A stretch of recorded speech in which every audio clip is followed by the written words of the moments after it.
Can we hear you now?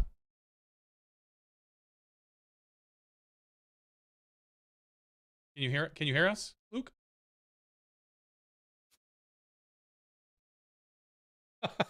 Wait, so now he can't hear us? That's kind of wild. Hey, there we go. We hear you, Luke. Yeah, we hear you, Luke. Do you hear us? Because we hear you. We hear you, Luke. He must not hear us at all, huh? All right, well. All right. Hold on, then. All right, I think we're back streaming already, but now, which is good. Now we hear Luke, but Luke doesn't hear us. Okay. So, it's probably one of the other buttons you touched. Well, does the world hear us? I guess is the next question. Let me check. Yeah, the world should be hearing us. And all right, now, okay, we can hear Luke and the studio. But Luke can't hear. We hear Terry. You guys are so picky. I know, everyone wants to hear everything. Gosh. One problem at a time. Nothing, Luke, huh? What about now? Hey! All right. So easy. Yeah, it's like we've done this 497 times before. Oh my gosh. Well, that's going to be a fun edit tonight on the podcast. There we go. Yes. All right. First, holy moly. Let's start here. First and foremost, thank you to everyone out there for your patience, including Luke. Something really goofy. Who knows what it was, but nonetheless, something a little bit goofy. And it looks little reboot, little plug, unplug plug. Apparently sometimes we all just need a little reboot in our lives. There's the lesson to take away, folks. I think it must be the plumbing I'm doing in the house. I'm sure it has something to do with my water pipes. Yes. All right. Well, welcome to the show officially. We can hear you and see you, and you can see us and hear us. Some might have thought that would have been a better show if it went on that way. Some people don't want to hear us. Luke Humphries is here, folks, and. Wow, okay, now where do we begin? I'm all rattled. All the questions I had prepared just flew right out of my head. Like all the ones I didn't write down. Luke, a heck of a weekend. Let's start there. What has been, you're obviously so beloved, and you're such an incredible force out there in just terms of the overall spirit and vibe of all of disc golf right now. What have the last few days been like for you? Man, it's just an outpouring of support. First of all, I've gotten messages in every platform from so many different people, and it's been amazing. So anybody that sent me a message, big thanks to you. It's been a hard time. I'm here in Hot Springs, actually. We've got a funeral tomorrow morning. I was doing stuff with family all day today, so there's been no disc golf on my mind. I'm just being with family, grieving, trying to just make this time a little easier for everybody. I fly back tomorrow and we'll land tomorrow evening, so I'll probably get one round of disc golf in before we play Austin, but it's kind of a total reset for my mind.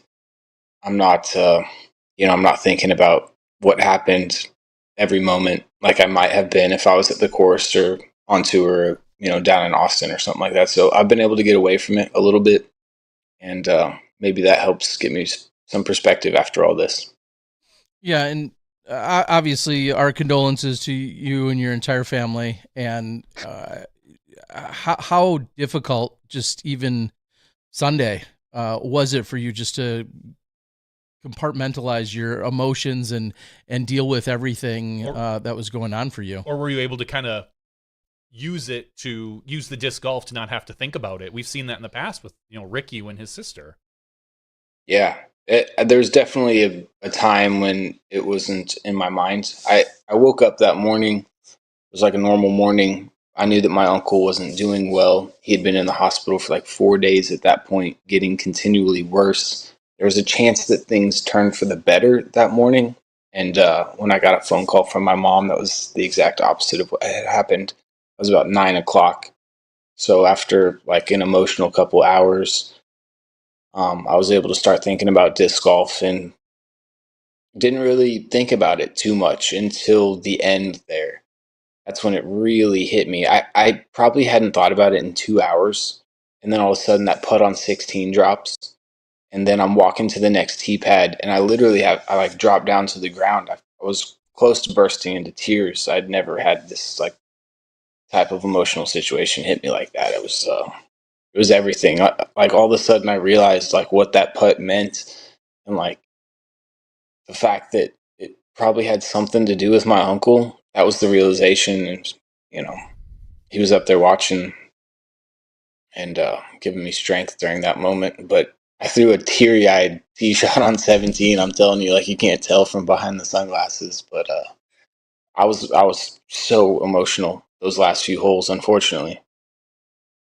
Yeah, not exactly the time you want to not have your full composure on the course. Right. Coming down Right. into going up against one of the greatest players of a generation, on a course that is not familiar. I mean, we're not extremely familiar with this course, and having your full concentration probably wouldn't have hurt. We'll say. No, I may have made a better decision on 18. At the end of the day, my caddy and I spoke about our intentions. I wanted to birdie the hole. I didn't want to go into a playoff. I wanted to control what I was capable of controlling at that point, and I thought that I could get myself a putt through that hyzer route that I threw on that second shot. Let's go to maybe the tee shot then. And I know I made a comment on air, but just your overall reaction told me that wasn't the release point you were going for. I feel like you split the tree, the gap there. That Yeah. Can you confirm that was not intentional? No, that wasn't. I knew I was going to miss my line. I picked a line. I didn't just like willy nilly throw a line, but it's funny to say this, but I knew I was going to miss my line.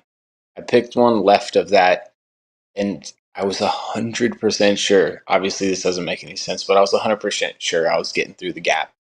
After 16, after 17, after like what I was feeling in that moment, like there was no way that I wasn't going to get through that gap. And it happened the weirdest way possible through that little V, but I turned around like literally unsurprised. I walked over to Germ and I said, my uncle just passed, and that was him right there.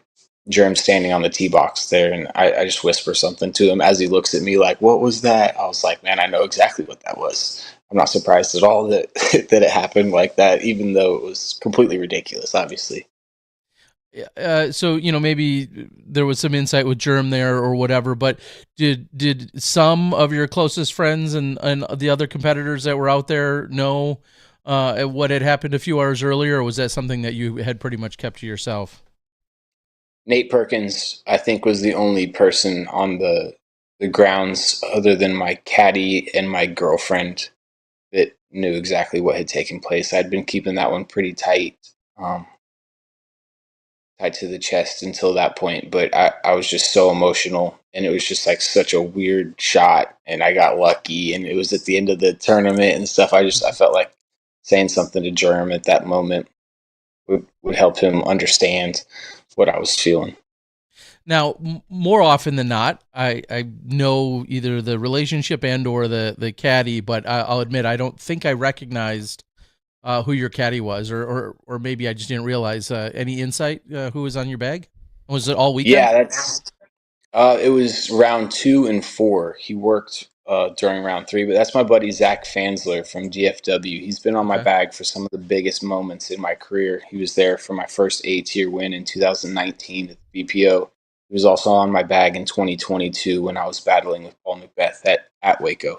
So he's been on my back in some of the biggest moments I've ever had on the disc golf course. And he's just a calming presence, as well as a really good buddy. Toured with me in 2019 as well. Jumped into the Pro Discus RV for a couple months during the West Coast tour. So very familiar with my game, somebody that I trust with my thoughts. And I'd be remiss to not shout out my round 3 caddy, Raul, from MX Disc Golf. Amazing guy. You guys probably know him a little bit. Mm-hmm. And he was on the bag third round for that little bogey-free 9 at the Beast. So what is it about these early tournaments? We showed it in the broadcast. We showed a graphic, which they used the wrong title for. Everyone knows it should have been Cool Hand Luke, but whatever. That you seem to, at the Elite Series, You play better early. You play better late in the season. Like I think you're rated 1030 in the months of like March and April or something along those lines. Like that's your average round rating, and you're also way up there, I believe, in like September, October of all things. I guess if there's a good time to be, September, October is a time I would pick as well. So what is it about these early events? Whether it was Vegas last 2 years ago, Waco the last few years, is it a comfort level? Is it just you famously said at Vegas that you thought you were playing well because you actually practice putted. Like that was like like you just never did it. Yeah, no, that's definitely I don't take that back. That's a true statement. I definitely practiced putted before Vegas in that year, that 2022 year. It's become more of a habit this year. Last year, I think I had expectations after that good start in 2022. And even though I placed pretty poorly at the end in the points race, I played the most consistent golf of my career. I wasn't like in 95th place ever. I was constantly like in that last cash to 30th place or whatever it was. So it doesn't seem like on paper that I made progress last year, but there was a ton of progress made. And I was just a couple shots here and there away from just playing really good golf and being able to contend at events. So as far as the early season goes, there's definitely an interest thing there. I'm more interested in disc golf right now because we haven't done it yet. It's new. It's kind of a little wild. Each year starts up. There's so much behind it. It feels like the anticipation. It's crazy, and so I'm very interested in it. And as the year progresses, we go to places that I don't like as much, where I don't know people as well. Courses that are bigger than Waco and Vegas, and Vegas is a golf course, but it's not a big golf course. You're not required to throw more than 450 feet very regularly. You go to OTB Open, if you can throw 550 feet, it helps you on like 8 holes or 12 holes or something. Like there's some courses out there that it just is so nice to throw 550. And the early season courses and the late season courses, I don't think are really that advantageous. I also care about the USDGC a lot, which probably is that little October bump.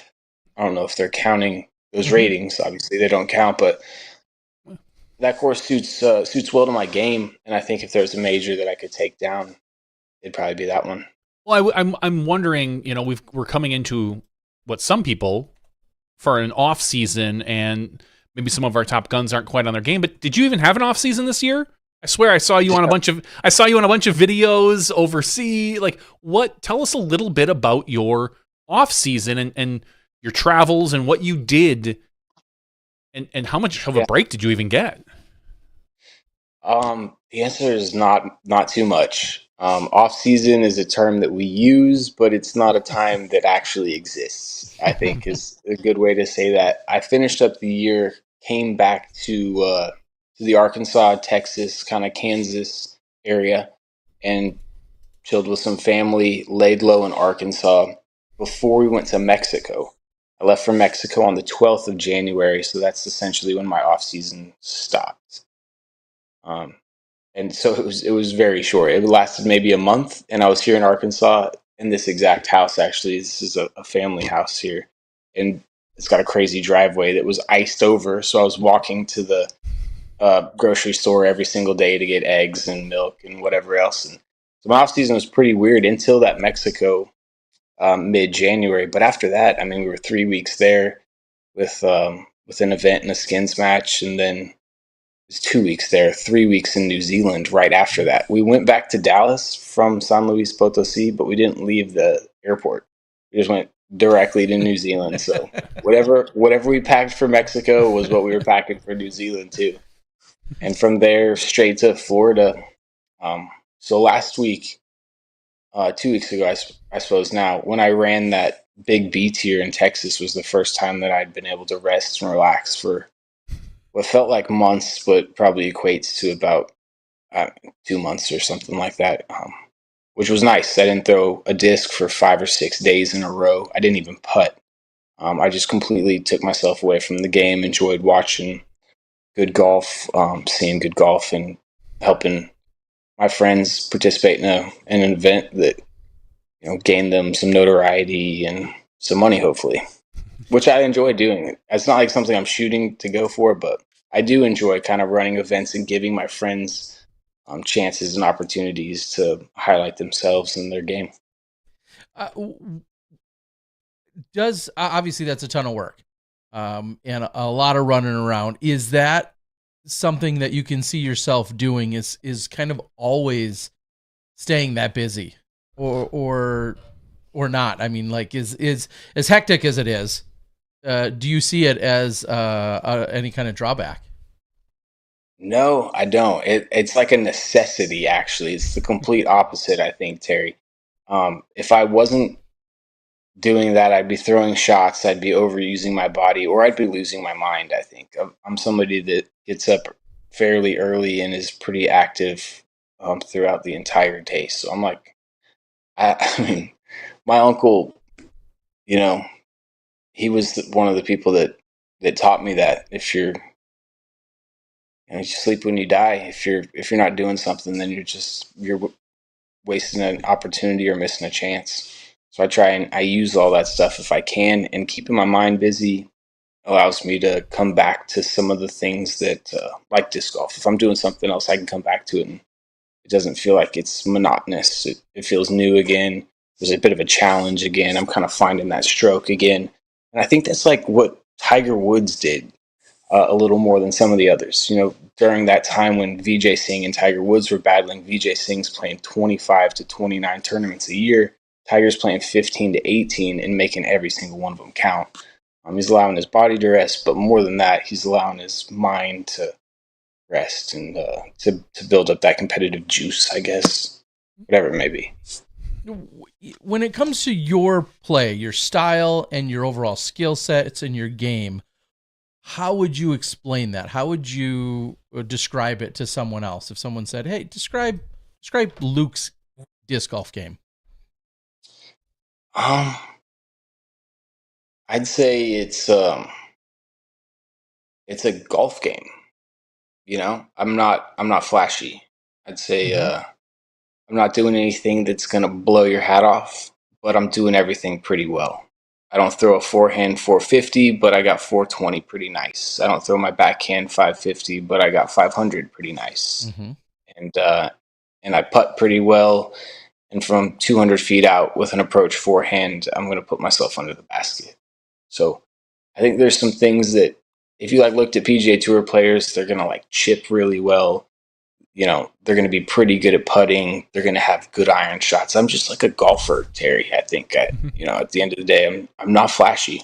I'm not here to win a distance competition or stripe it down the middle every single time. But I've got nearly all of the shots, just not as far as everybody else. Which, if they're consistent, they don't need to be as far, right? If 500 gets you into trouble, or 600 gets you into trouble, maybe that 500 is exactly what you need, and that allows for smarter, more level golf throughout. So then the follow up to that is, after you just described your game, is there anything that you're actively concerned about or working on that you really feel like, I am solid, but here's something I'm going to actively improve upon or even worry about? Any part of your game? Yeah, I want to implement a grenade. It sounds funny, different, I guess. Yeah. I've tried it a little bit, and I'm terrible at it. Kev tried to teach me and Calvin last year at Waco, and I think we each threw 3, and then we had to look for an hour to find our disc. It was a really bad learning experience. I didn't get any better. Maybe Calvin did, but I'd like to learn that. It feels like it's a very usable shot in our game. I never want to stop learning and adapting. And I think what I really do is show up to a course and kind of think about what shot I'm going to throw the most and start to practice that specific shot. Now, I've tried most of the shots out there, but not every course requires them. So as you show up to a different track like Austin, I haven't played this place yet exactly. Maybe some of the holes are the same, but once I find out the type of shot that's required, I think you just subtly start to dial in that type of move or whatever it may be. And I guess along those lines, do you get excited? Yeah, you kind of touched on this, but do you get really excited about a certain style of golf, whether it's the wooded or obviously you don't want big bomber courses, but is there just a style or maybe even a geographic region that really excites you? I mean, I do love being in Texas. I think that's part of the reason that I play Waco well. But I think, what was I just thinking? As far as style goes, no. It has to do with the challenge more than anything. I think the reason that I play well at the early parts of the year are partly because it's a new challenge. It's something that we're getting back into. And I think that why I'm playing better at new courses, like the chess.com, like the new Waco golf course, is because nobody knows these courses, and it is a fresh challenge for all of us. And it's like, who can figure out this course the fastest? Who can get a game plan that really makes this thing drop to its knees, you know? And that's something that excites me and gets me juiced to play some disc golf. A new challenge. Like when we go to Vermont, those courses are amazing, but people have dialed those places in. Mm-hmm. Like Brewster Ridge, they're throwing the same shot that they threw in 2018 at the World Championship. Nothing's changed. They've thrown this shot 40, 50, sometimes 100 times on those courses. And so everybody knows them really well. The challenge isn't in figuring out your game plan. The challenge there is executing. I think it's a little more fun when we have a little bit of both of those. So, I mean, I feel like that begs the question of, would you like to see a change in venues more frequently? So maybe rather than playing every year at 10 great stops, maybe we have 15 or 20 to choose from, and there's more of a rotation every other year or something of that nature. Would you like to see that? Because I think what I'm hearing you say is there's a little, I don't want to call it mundane or boring or monotonous, but maybe those are all words that could get thrown in there. I think that those words can get thrown in there. It's the difference between golf. Like, we don't have the pin placement variation every single day. Like, our hole is the exact same. Mm-hmm. I parked it yesterday. It's the same wind. I'm expected to park it again today with the same shot or whatever it may be. There's like just the nuance and the difference in the shots and stuff. I love it. And I wish we had more of it. And I think that we might see some of that this year at Champions Cup because we're playing one course, and maybe then again at Ledgestone because we're only playing one course. That we're going to see some variation in the basket placement, which I would love to see. It's not that hard. It's not that expensive. It doesn't typically take that much more room, but it can entirely change the way the hole plays, the difficulty of it, the score separation of it. I think we need to see a little more of that in in disc golf, and be a little more like traditional golf in that regard. Yeah, I would love to see. I'm in a total agreement. I would love to see at Ledgestone or Champions Cup we'll say an easier green and a much more difficult green. Whether that is as we call it, like a death putt, or just it's got to change by more than just 50 feet further.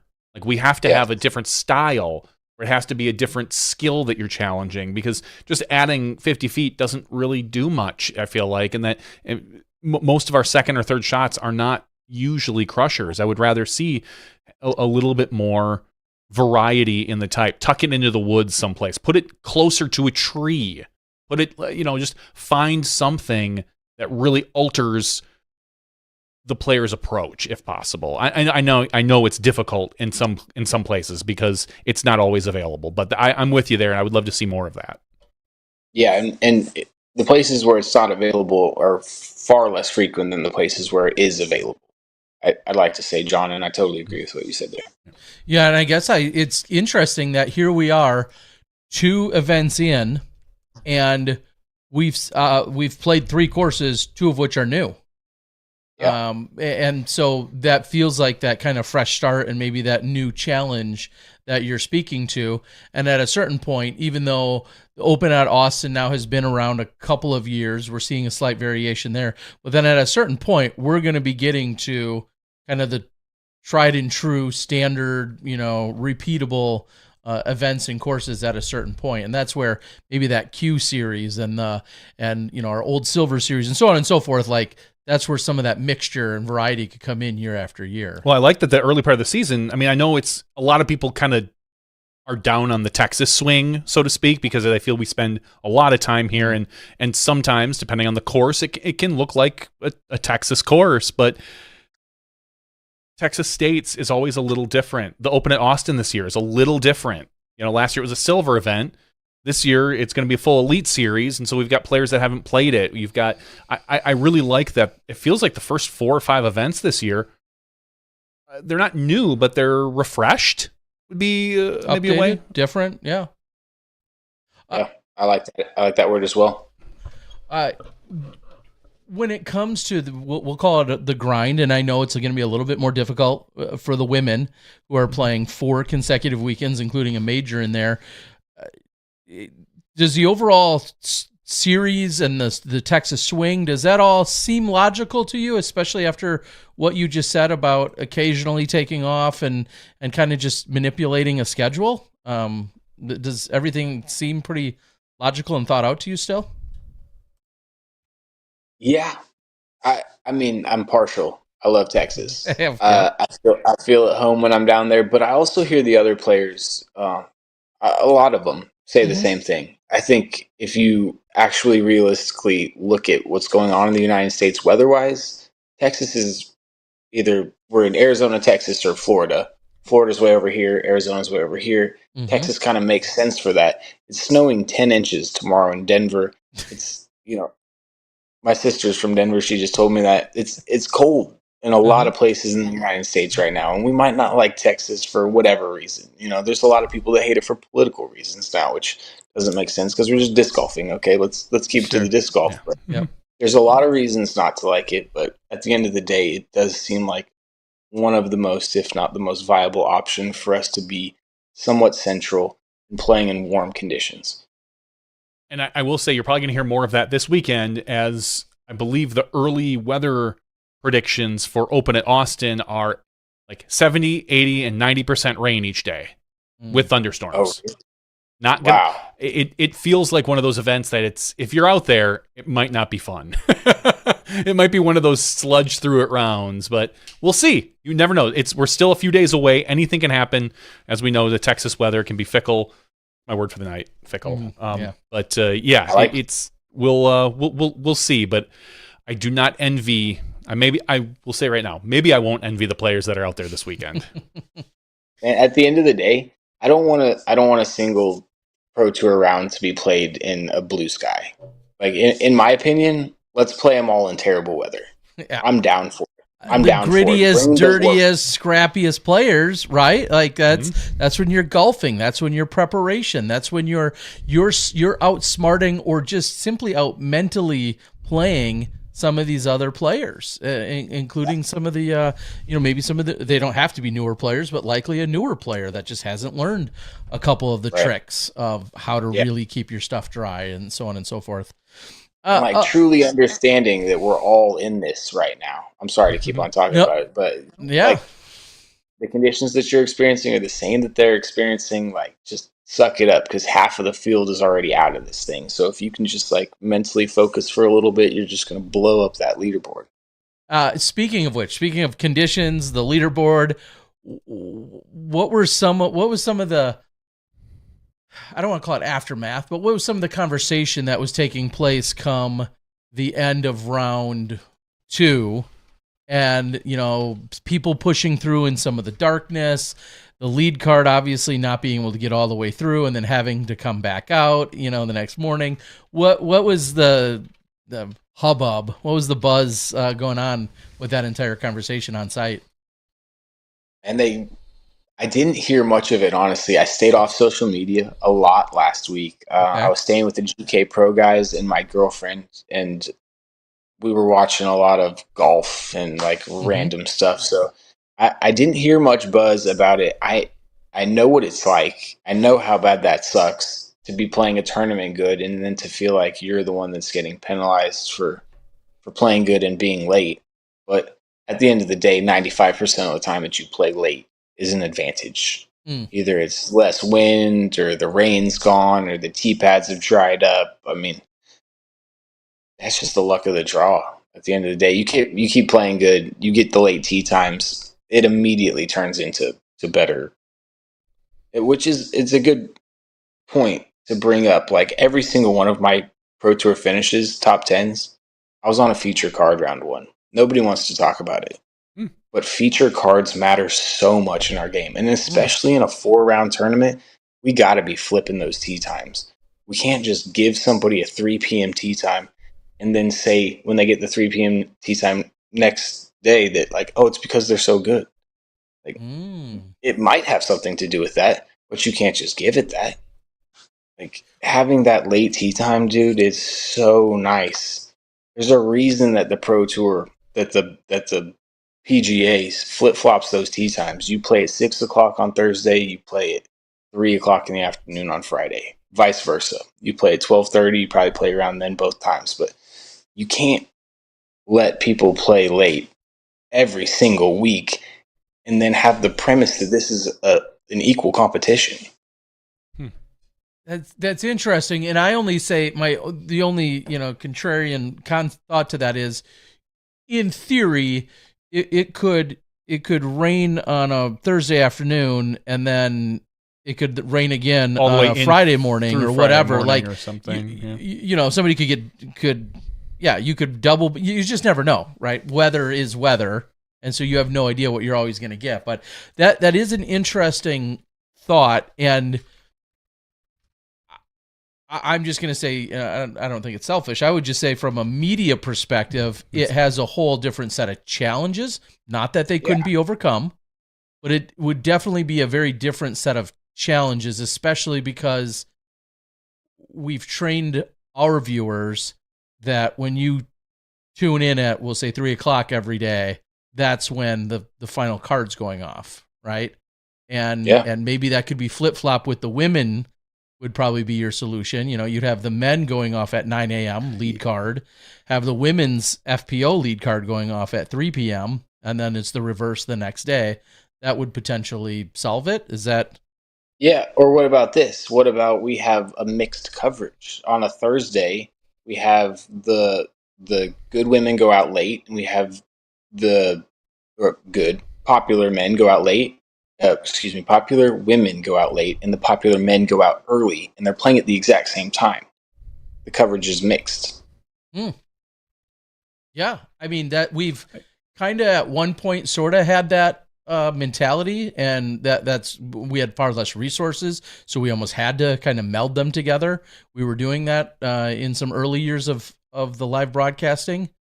Well, I imagine a scenario where, like Luke says, like day one is normal, like we've always done it. FPO in the morning, MPO in the afternoon, and then the next day, like you said, switch it. So the lead card goes off, like they're one of the first tees. Our media guys follow them.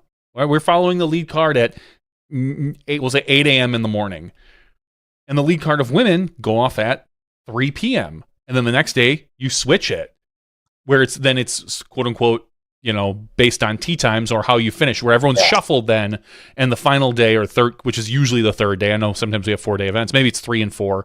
I wouldn't be opposed to maybe having it mixed up like that, because there are ways you could do it. It's not, it would definitely be a different perspective for the media, but there's no reason why it couldn't happen. You're not wrong. It would throw a hitch in what's going on. It'd be a speed bump with the progress that disc golf has gone and what we've been teaching the viewers, like you said, Terry. But as far as fairness goes, we're missing something. Sure. There's guys that don't get that attention, and that attention matters so much. I mean, if we're confident, we play better. And there's no better way to be less confident than to never be picked for a feature card. I know there's good players out there. They're my friends. I see them. They talk about it. They never get picked for feature cards, and that matters to them. And they feel like lesser of a player because of it, and they start playing lesser of golf because of it. It's got nothing to do with that at the end of the day. But if you're on a feature card, if you're like highly paid by one of these sponsors and just constantly up there, seeing lines from Macbeth and Wysocki and Heimberg, you're going to eventually start throwing some of those lines, or at least feeling like you're there for a reason. And this kind of goes back just to, and I'm not saying it's all fair, But this definitely goes back to a lot of our early days of when coverage just started becoming a thing, whether it was with my post-production or eventually live. The whole feature card conversation, meaning, is it fair and who do we want to see? And should we be spreading the love around? And then the question always, or I guess the resolution or the answer always led us to, we're looking for the most views. We want to spread it to as many people. And if you put the 3 or 4 most popular or most highly rated players together, you're going to get the most bang for your buck viewership wise, as opposed to, say, grabbing that local pro, grabbing that locally sponsored person. And I know the Pro Tour has, a formula for, you got a sponsored player that, of the tournament, like Prodigy has a sponsored selection. There might be a local selection. There might be a TD selection and then a DGPT selection. Yeah. You can almost always guarantee that the feature card on day one is going to be whoever won the last event, whoever won last year, the presenting sponsor, and then I think there's like a local choice, a local, like a random or local or event pick, something along those lines. It's almost lately that's what it is. But I would not be opposed to having a quote unquote rule that says, hey, if you were on a feature card, you can't be on one for 3 weeks or 3 events. Just first round feature card. Obviously, second, third, fourth, if you earn your way there, nothing we can do about that. But that first round feature card, hey, guess what, Kelvin? You were at chess.com. We're not going to have you until Texas States. And I bet you most players probably wouldn't care, because I bet you there's even a little bit of them, while they love the spotlight, it might be a little bit relaxing on that first round to be like, all right, I don't have all the cameras in front of me. Yeah. Think about the problem, real quick. The problem with that is then Kelvin goes out and shoots a 17 under and there's no camera on it. And everybody screams and says, how the F do you not have the best player in the tournament? How do you not cover them? Like it's there's always going to be something. You're always going to have that potential. Just like I got screamed at for not filming AB on a third card at Memorial, when it's like the Pro Tour doesn't even do post-production on a third card. I'm just saying that likelihood is going to happen more often. It's true. It's true. You're not lying about that. The original thing we started to talk about, though, was the fairness of it all. I agree that this is a for-profit company that needs to have their heroes and legends in front of the camera. That's got to happen. But tell me this, Terry. You've been at Lake Eureka how many times? Dozen years. Every time since it's existed. How windy is 17's tee shot at 2 p.m.? And how windy is it when final card comes in at 6 o'clock p.m.? Sure. Yes. Significantly less windy, generally speaking, at that time, at the late clock. You're right. Yeah. I think that we don't acknowledge that much in disc golf. We kind of act like slippery tee boxes are slippery tee boxes, but there's dew in the morning and it's dry in the evening. Mm-hmm. And some guys don't even know what a dewy tee box is. Like there's people on tour that are like, what? Wet tee boxes? What? No, not actually. I mean, one of the things I was most impressed with this past weekend, and I was saying it in the control room here, was that the confidence you had on that final round in general. And one of my thoughts was, there are some players who get to this point and maybe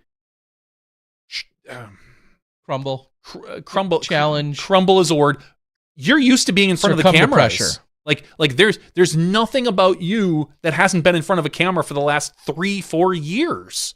Between making lead cards, feature cards, but also every single weekend with the skins. Like, I felt like you particularly, and we know Gannon now is used to it, but some players that maybe are not used to it would crumble, and there was none of that in you, and I felt really confident. One of the reasons I was like, no, Luke could easily win this. There's no reason that he is going to fade in front of these cameras like we've seen some players. Do you feel that all the media you've done has helped out in maybe the situations you've found yourself in? Without a doubt, John. Yeah, without a doubt, man. It's and especially you mentioned in Mexico, I played on camera. In New Zealand, I played on camera. back-to-back weeks, I think, like every single round during that time. So like 7 rounds in New Zealand plus 2 in Mexico or something like that. So I already had like a dozen rounds on camera before this pops off. So yeah, that and when I turn around, that's Bobby. That's my boy. I'm like staying at the same house. I look this way, that's Gabriel Dow. Like that's my boy too. Chris Van Beesler's right there. Yeah, Blaine's walking with a camera somewhere, and exactly. Blaine's walking with a camera, and Tom's there, and Sam's there, and I know these faces. They're not intimidating to me. They're my friends. I know that they support me. They're wishing the best for me. So it's there's something to that for sure. It's weird. Blaine wasn't. He was rooting against you. I don't know why. That a-hole. Nah, I know my dude. I just give Blaine a hard time. He's one of my faves.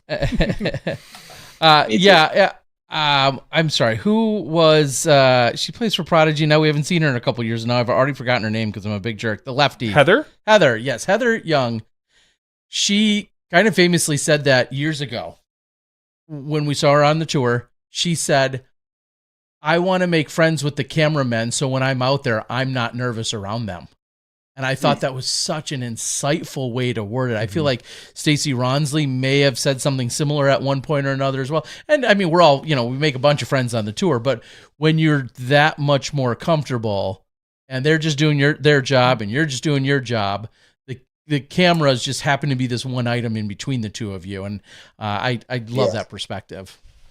Yeah. And they can be intimidating when they're doing their job. They're not talking. They're just looking at you, getting your reaction.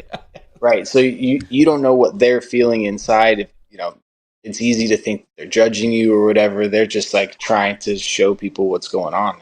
At the end of the day, it's not malicious or any of that.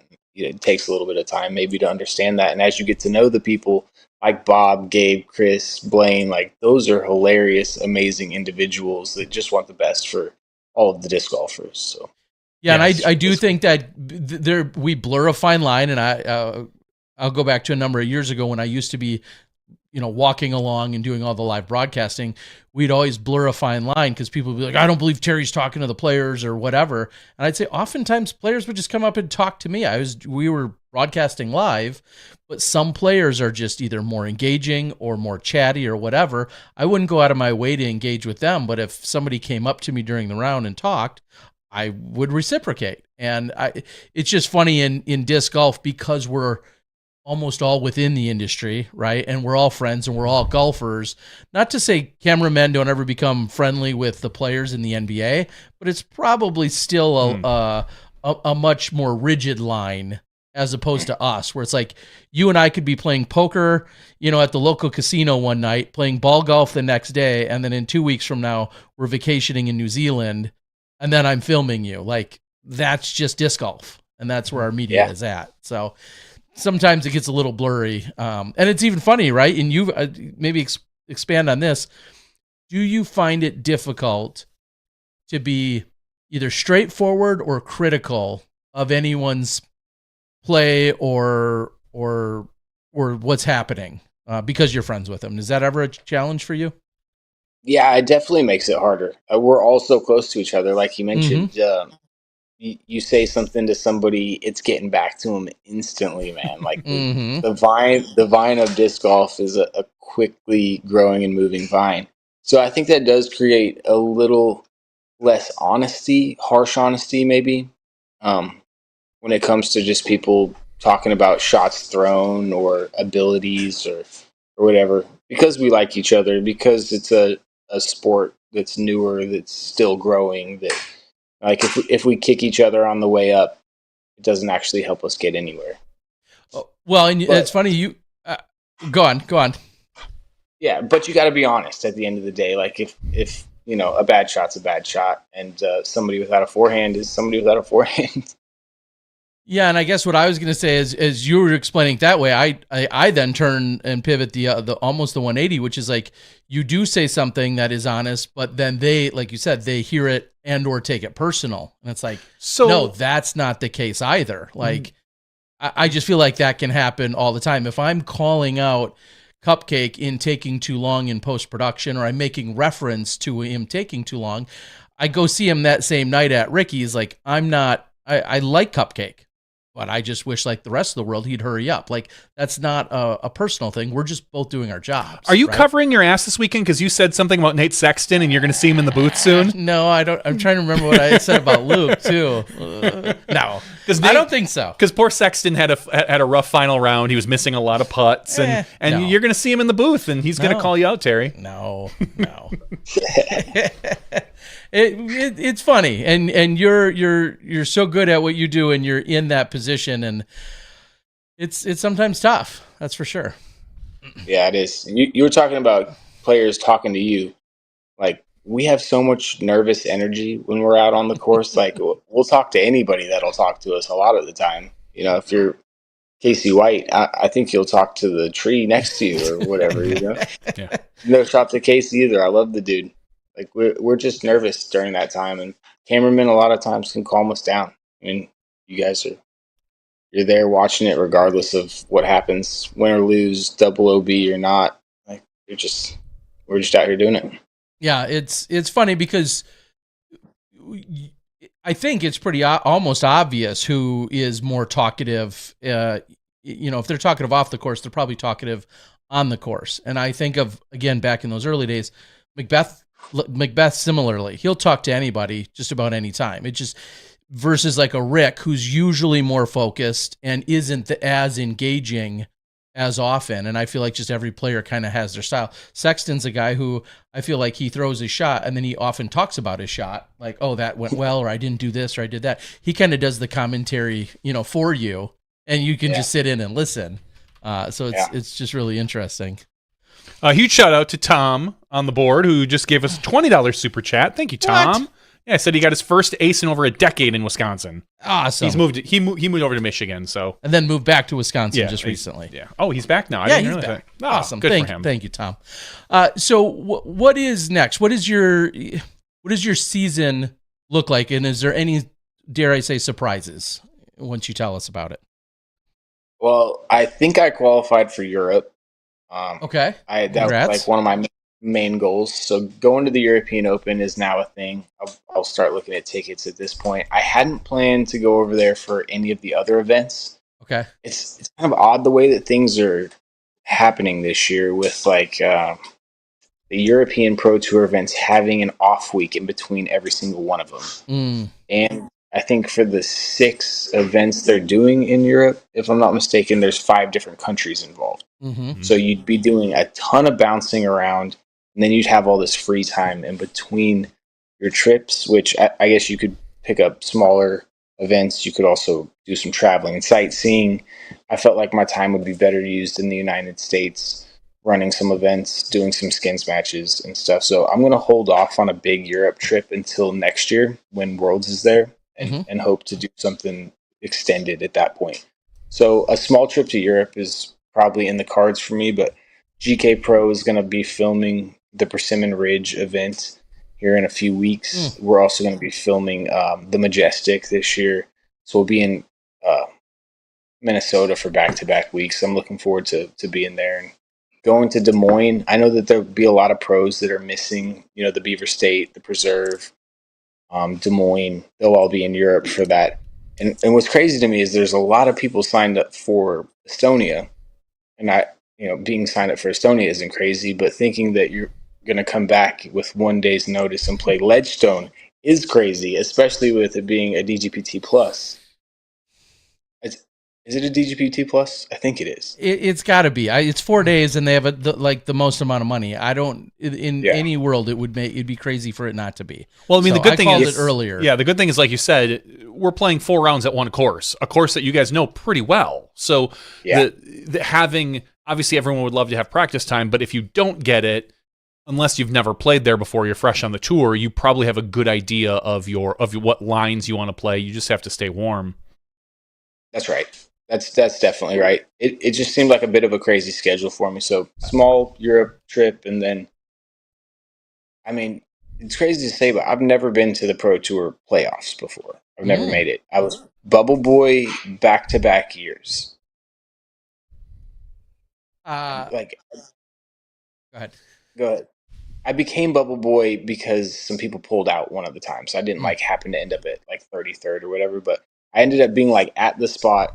The guy in front of me got in like multiple years in a row. So I really want to play in the Pro Tour finals. I know this is something that I should be able to accomplish, especially with the way that I'm starting this season, but I've started a season really well and not made it before. So I want to stay on the grind. I'm gonna make sure I get there, as well as win a tournament. I've never had like win an event on a list that I've ever written down or made a goal for until like Monday, until yesterday. I want to win an event, Terry. Does it, Johnny? Does it matter? I mean, it does, but like now that it's on the list, you know, would it feel as good to win Idlewild versus D-Glow or versus a Green Mountain or a Maple Hill? Is there any one that would feel extra special? No. If it wasn't a major, no. Okay. No, I mean there's courses I'm not going to be able to win at, and I know that's like maybe not the way you're supposed to think about it, but I promise you, I'm not beating Eagle McMahon 4 rounds at Milo McIver. It's not happening. Like, I know his lines. I know the way he plays that course, the feels he gets in Oregon. He's going to have jump putts when I'm throwing 300 footers. So it's not set up for me.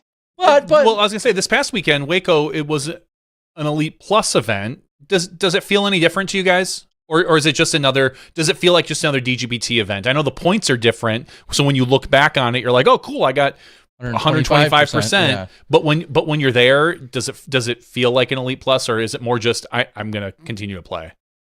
Yeah, I remembered it was an Elite Plus like Saturday night. I had totally forgotten about that detail until that night. It wasn't something that it felt different or I was considering in my play or something. Now, I can't say that for everybody. I know that points value matters to people, and getting 150% of the points could have made people feel a little more nervous, thrown off their game plans, could have also motivated them. I'm not sure, but it didn't change the way that I got ready for it.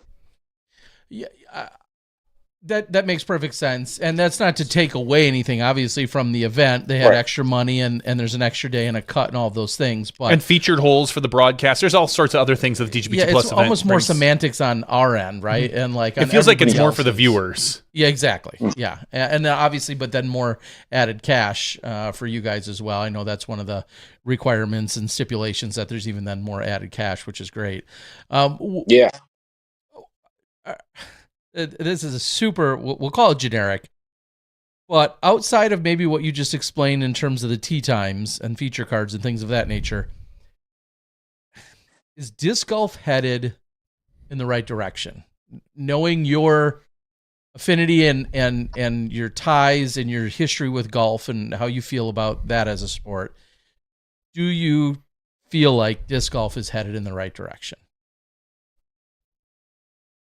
Like, yeah. And if not, like, what isn't? Like, what to you would be like, you know, and I know you just explained tee times and play, but is there anything else that's like, wow, this, I still feel like as a sport or as a community, we're just really missing the mark on blank? Is there anything? Speed of play and rules. Like, it's crazy that we still don't have officials.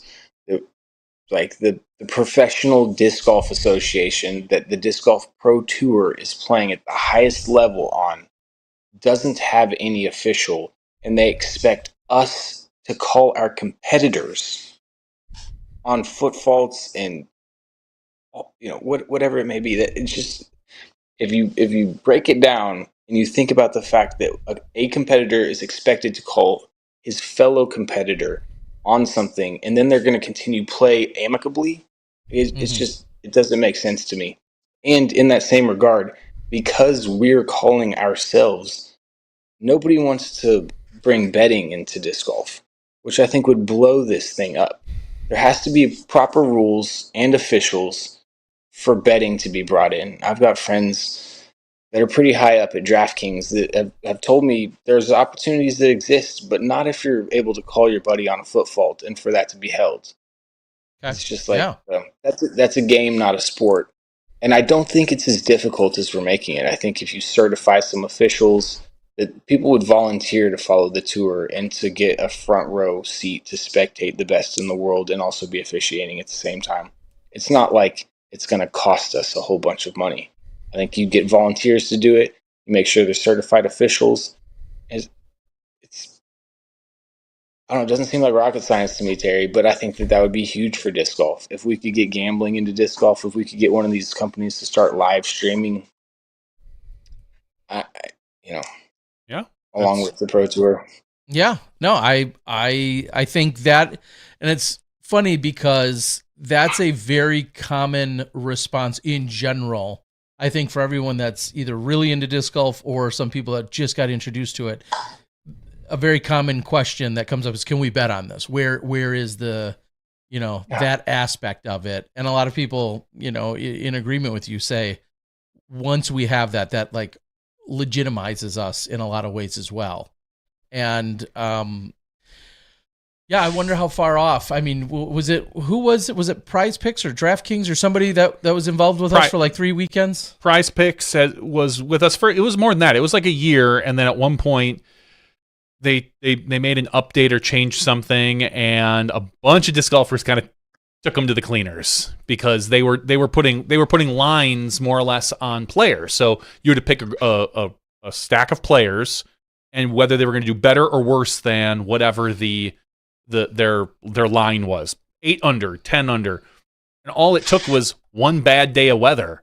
Everybody knew you were shooting worse than the 8 down that your rating probably said you were going to shoot, and they got taken to the house. Like I heard things of like, oh yeah, they basically, I took thousands from them is what somebody I heard people say. And just so they didn't have a good enough understanding of the sport on how to play. Like obviously you know, we'll just say this weekend at Open at Austin, if it's truly going to be thunderstorms and 70% chance of rain, you're probably going to get a rough outing. You're not going to shoot what your rating says right now. If your rating says you're going to shoot an 8 under, in 3 days you look at that and they say, oh, well, maybe we should adjust that to a 6 or a 5 under, because that's probably closer to what it's going to be. And they quit. They said, yeah, we're done. We can't. We don't know enough, I think, is what they did. So it's it'll come back. I guarantee you it will. Yeah, I think that the PGA, the 2 ways you can bet on golf are head-to-head matchups and then money lines for the entire tournament. And I think that's kind of the way that we're going to have to do it. Whatever the pairings are, that's typically the way that they do the matchup. And then, the best golfer on the planet that week or whatever, if it's Scotty Scheffler, he's like plus 800. And that's like an amazing money line for a guy. So you put down $100, you win $800 or whatever it may be. And that would be the Paul Macbeth or the Calvin Heimberg. But the majority of the players on the PGA Tour go off at like plus 3,200 or something. Like that's so much fun to put down $10 on this guy and that guy and whatever else. It would be fantastic for golf if we could just open it up, as a lot of the states are doing right now. I mean, sports betting's becoming very popular across the country, across the world, really. This would be a great time to jump on and not be somebody that catches on super late and doesn't really get to use the momentum properly. I know there's been talks with the Pro Tour about working with some company. I don't know what it is, and I'm thankfully on the outskirts of that, so I can talk about it. But I know there's been discussions. What would have been your money line this weekend? I would have been high, yeah, at 10-18 rated at the time, up 4 points now with this new update. But 10-18 rated with like a 10-50 rated guy. I mean, I would have been something like plus 4,000. Yeah. It's like bet $100 on me, win $4,000 probably at that tournament. But, hopefully that changes a little. Nice. Well, that makes for a perfect follow up to, the never ending debate about ratings. Where do you stand? How impactful are they to you? They are the horse racing buyer number with an added digit. Like it doesn't pass the test with me at all. Okay. I don't know if people at home know what that is, but the buyer number is a number that's created via formula that was made for horse racing and was sold for $1 billion to the Daily Racing Form. Now, I don't know exactly what the formula is for disc golf, but I know that it's the buyer number essentially with an added digit on it. We're not horses. There's way more variables, things that we can tell you. A horse can't tell you if it's hurt. A horse can't tell you if it doesn't like a tailwind down the stretch or whatever else. Like they're treating us like we're animals when they rate us like that. It's an inaccurate system. It's an old system, and I don't think that professionals should have a rating. That being said, I don't care about it. The guy who went up 4 points. And you I haven't did go put any 4 thought points, into it. My mom told me that. I didn't even look it up. My mom was like, "You went up 4 points today." Mom knows. Mom knows. Yes, that yes. I can appreciate that. It is obviously talked about at all levels. Whether people love the accuracy or what they feel is accuracy or not. If it's the end all be all, and then I think Yuli has kind of famously said, like, once you become a pro or once you reach 1,000, then get rid of it. We don't even need it. I don't understand how that math works, but whatever. I personally, I think if maybe you could adjust that to say once you get your tour card. If you get a tour card, I don't have a problem with ratings if they're there. I think they're useless for once you have your tour card. I don't see. It's nice to look like, hey, yeah, you went up 4 points. You know that you've been playing better the last whatever months. That's a great gauge for people to look at. Once you're on the tour, though, it doesn't really matter. Okay, so the $1 million question then is, or the plus 4,000 point question is, what would you do if you were in charge? It's easy, Terry. Yeah, what's that? It's money. It's what it is in golf. Okay. If you let money be the barometer of how good you're playing, then the tournament with the most money will become the most popular.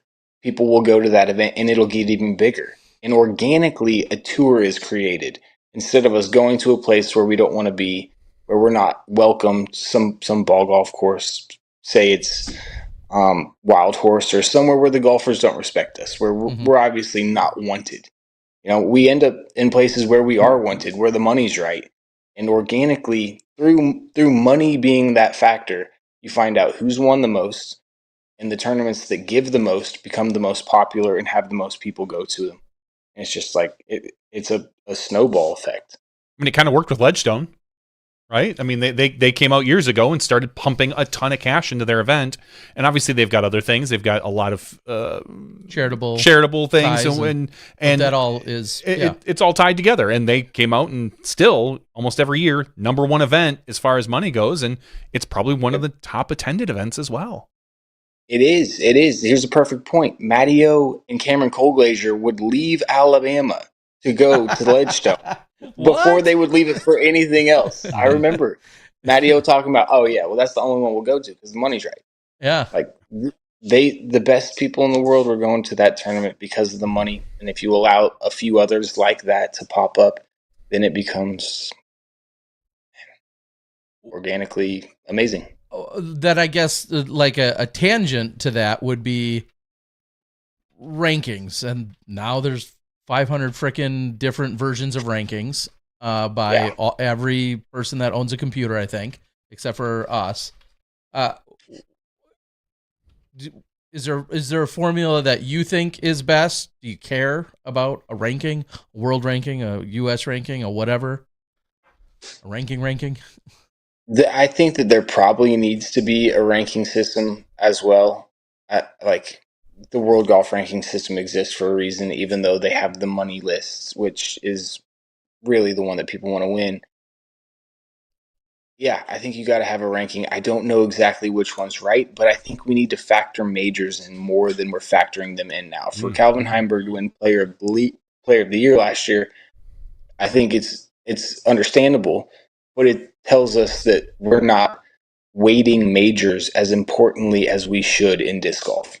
This exact scenario took place in the 2018-2019 season of the PGA Tour. Brooks Koepka won 2 events that year. Only 2 events, but they were both majors. And he won Player of the Year over Rory McIlroy, who won either 3 or 4 big events, played consistently the entire season. It's almost an exact apples for apples comparison. And they gave it to Brooks Koepka because majors matter. Because at the end of the day, Calvin Heimberg would sit on this call right now with you and tell you that he'd give up those wins last year for a world championship. There's no question in my mind he would tell you that. So why aren't our point system recognizing that? Yeah, and I think that becomes kind of the crux of every one of the arguments for the various ratings is there, what's the weight on any given event or set of events or series of events? And then should there be any subjectivity to it? Should there be any form of voting, whether that's player-based, whether that's media-based or fan-based at all? Or should it be just a straight, hardline, statistically driven award? I think we're going to argue and beat those conversations to death. Oh, we're going to change 10 more times before we still don't settle on anything. Yeah, exactly. Because, all of these things we've just talked about are debated at the end of every year and then are slightly adjusted for the next year. And then we just have another debate and an argument for the following year, right? Like, yeah, that's how I feel like it's been going for the last 20 years when we argue about Rookie of the Year awards. And you have a PDGA Rookie of the Year award, which is different from a DGPT Rookie of the Year award, very different. But the things that get factored into all of those, just like, I don't know. I don't know. It's always an argument, and I don't know if we're never going to come to any kind of consensus. I know that much. What we're for sure doing, though, is watering down those awards by giving them out multiple times. Okay. By having 50 different ranking systems, we're watering down the ones where Isaac is up top or the ones where Calvin is up top. We need to come together when it comes to deciding who's the best and what matters in our sport. And of utmost importance, I think majors need to matter. Okay. Well, I understand that argument 100%. And then just conversely, you hear consistency, how much consistency matters. And I love your example, from the golf world. And if that's what they settled on, it's a question of, is disc golf like that idea? And let's be fair, there's a little bit of ego here, right? Because PDGA, of course, has their world rankings. Ultiworld has their rankings. UDisc, those don't matter. UDisc, which we very much have obviously invested so much in terms of a partnership for all these years, that they've been our partner for stats and scoring. They had their rankings. Steve Dodge is making a new ranking system right now, and he'll have a different one next week. Like, he's got, he's had 10 different ranking systems. I guess that's, None of them matter. The only one that matters is the PDGA right now. Honestly, because we've eliminated almost every other third-party system. UDisc, gone. Love the guys, but they're not part of our system anymore. Unless the DGPT were to come out with some world ranking, and they've got their point system, but a world ranking is different. The only one, to me, that matters, PDGA, and they haven't updated it, because it still says February 28th. I wish they'd get it up to date, because it still says Calvin Heimberg. Well, that's, only 2 weeks ago. Well, we've had 2 events since then. Well, then that's the next question, right, Luke? Like, how often should be it updated? Is it, because we all know the argument should it be after every single tournament? Should it only be after Elite Series and Majors? What if there's a string of just 4 Elite Majors? Let's say 3 A tiers in a row for whatever reason, and only once in 4 weeks do we have an Elite Series. Does it get updated after Elite every Majors? Tier? Should be updated after every Elite and every Major. I'm just saying. I'm either with Johnny or I'm every week, because I think the World Golf Rankings goes by weeks. It's a great way to do it when they keep track of how many weeks somebody's been number one. I feel like it's a good system to kind of, I'd go with weeks. Yeah, as you hesitate, I love it. No, I'm actually with you. Like, I would rather have it weekly, even if there's not an event. I'd rather have it weekly because you know that the players that are on here, if there's an off week, they're not changing, which is fine. But there is something to be said about saying, oh, Calvin Heimberg has been at the top of our event or of our world rankings for 27 straight weeks, and that's great. In this day and age, there's going to be players on that list playing every single week. Now, after chess.com, we experienced a lapse in Pro Tour events, but Vino and Nicholas and Rathbun and Conrad were all at my event competing against each other. I feel like, when you have that many good players at an event, you can accurately depict what happened there and give them points based on how they played. against each other. Yeah. Meanwhile, you had Isaac and Barella and Robinson and Schultz and Burr right. all at a different A tier, right? Mm-hmm. So, I mean. Exactly. And you had Kaylee Visca not even playing MPO. Exactly. He's winning MP40. Yeah, well, he's winning MP40, but putting up MPO caliber scores, so to speak, at that event, which is, like you said, a whole nother story. Like, how does that get fat? There's a lot to unpack there. Kale wrecked me. I had a bet with somebody that said he was going to take top 15 in either chess or Waco, and he took 23rd here. He owes you money. He does. He owes you. It was a friendly bet, but 26. That guy, slacker. Terry, what do you think about that? And Johnny, what is your opinion on how quickly we lose our heroes and legends in disc golf? Because at 40 years old, almost all of them stop trying as hard. Now, they could argue that they don't, but playing in the Masters division is not trying as hard. Hey, how old are you? I'm 36 years old, and I'm playing MPO until I'm broken. I'm telling you. I'm not playing Masters. Hey, check the tape. Mark the tape. In 6 years, right now, when he's 42, I'm just saying, we say, Luke, all of a sudden, the Masters Tour, Callie's killing it, and the Masters Tour has some money. Luke is... and he's got his Masters World Ranking. Here's what I respect, though. Like, Kale continues to play DGBT events. He dabbles. He's a dabbler. He's a little more than a dabbler, I would say. But he does, and I don't fault anyone for this, he does go to play MP40 events. Cool. I respect that he still plays MPO. Cool. Not cool. He's not cool. So you're calling out Schultz and Schwebe. Yeah, how is that different than Yuli going to play a B tier? Because the A tier existed. He had the opportunity. He shot 1056 first round and should have been on coverage that I could watch along with the thousands of others on the internet that wanted to watch Kale on Terry's coverage.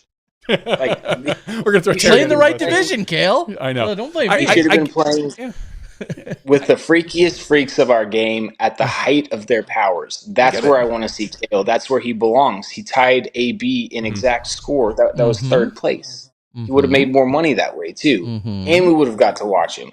I'm with you. It's very tough. But what happens when Kale finishes 12th and you don't see him all weekend? Like, then Kale's second guessing, man, did I play in the right division? Like, so what would you say to him when he finishes 12th? I'd say you played lead card at Waco in 2022. You played lead card at Waco in 2021. Are you really throwing it worse and putting worse than you were then? I don't think so. No. Okay. I also think that we're not going to have the chance to have these amazing sports stories like Nolan Ryan throwing 16 strikeouts and a no-hitter at age 44. Yeah. Or Phil Mickelson winning a major at 52. Or Tom Watson nearly winning a major at 59. Those stories won't exist if we keep this up and just kick people out the door at 40 and start letting them try and win these events against each other. Johnny McRae lead card at USDGC when he's 49. I hear you. To be fair, no one's kicking him out the door. They're choosing. No, they're going willingly. They start talking about it when they're 35. They are willingly counting down the day. When Terry, and you're not. I mean, Coling was just talking about it. Yeah. Right? At the press conference. Coling very openly said, like, he's got to wonder, is it media? Is it Masters? He said, they're getting younger, and even my 10-20 golf isn't doing what it used to do.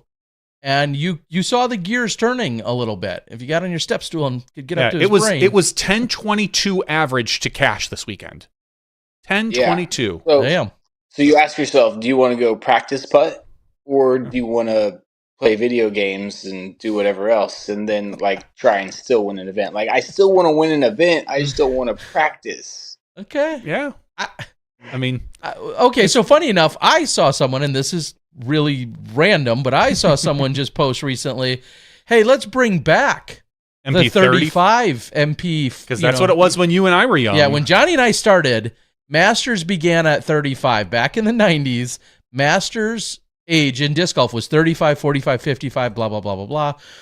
A few years later, they turned it to 40, 50, 60. And then eventually we introduced the 45s and the 55s and the 65s or whatever, the 50, you know what I mean. So you're staunchly against that. You scoff at an MP35 existing. Staunchly is the right word, Terry. I am adamantly against that, man. I want to see the best group of players from 18 to 45 battling it out, because I think that 40 is exactly when you peak mentally and physically. This is the intersection of when you were at your physical capabilities, man. I really believe that. Johnny, we got some working out to do.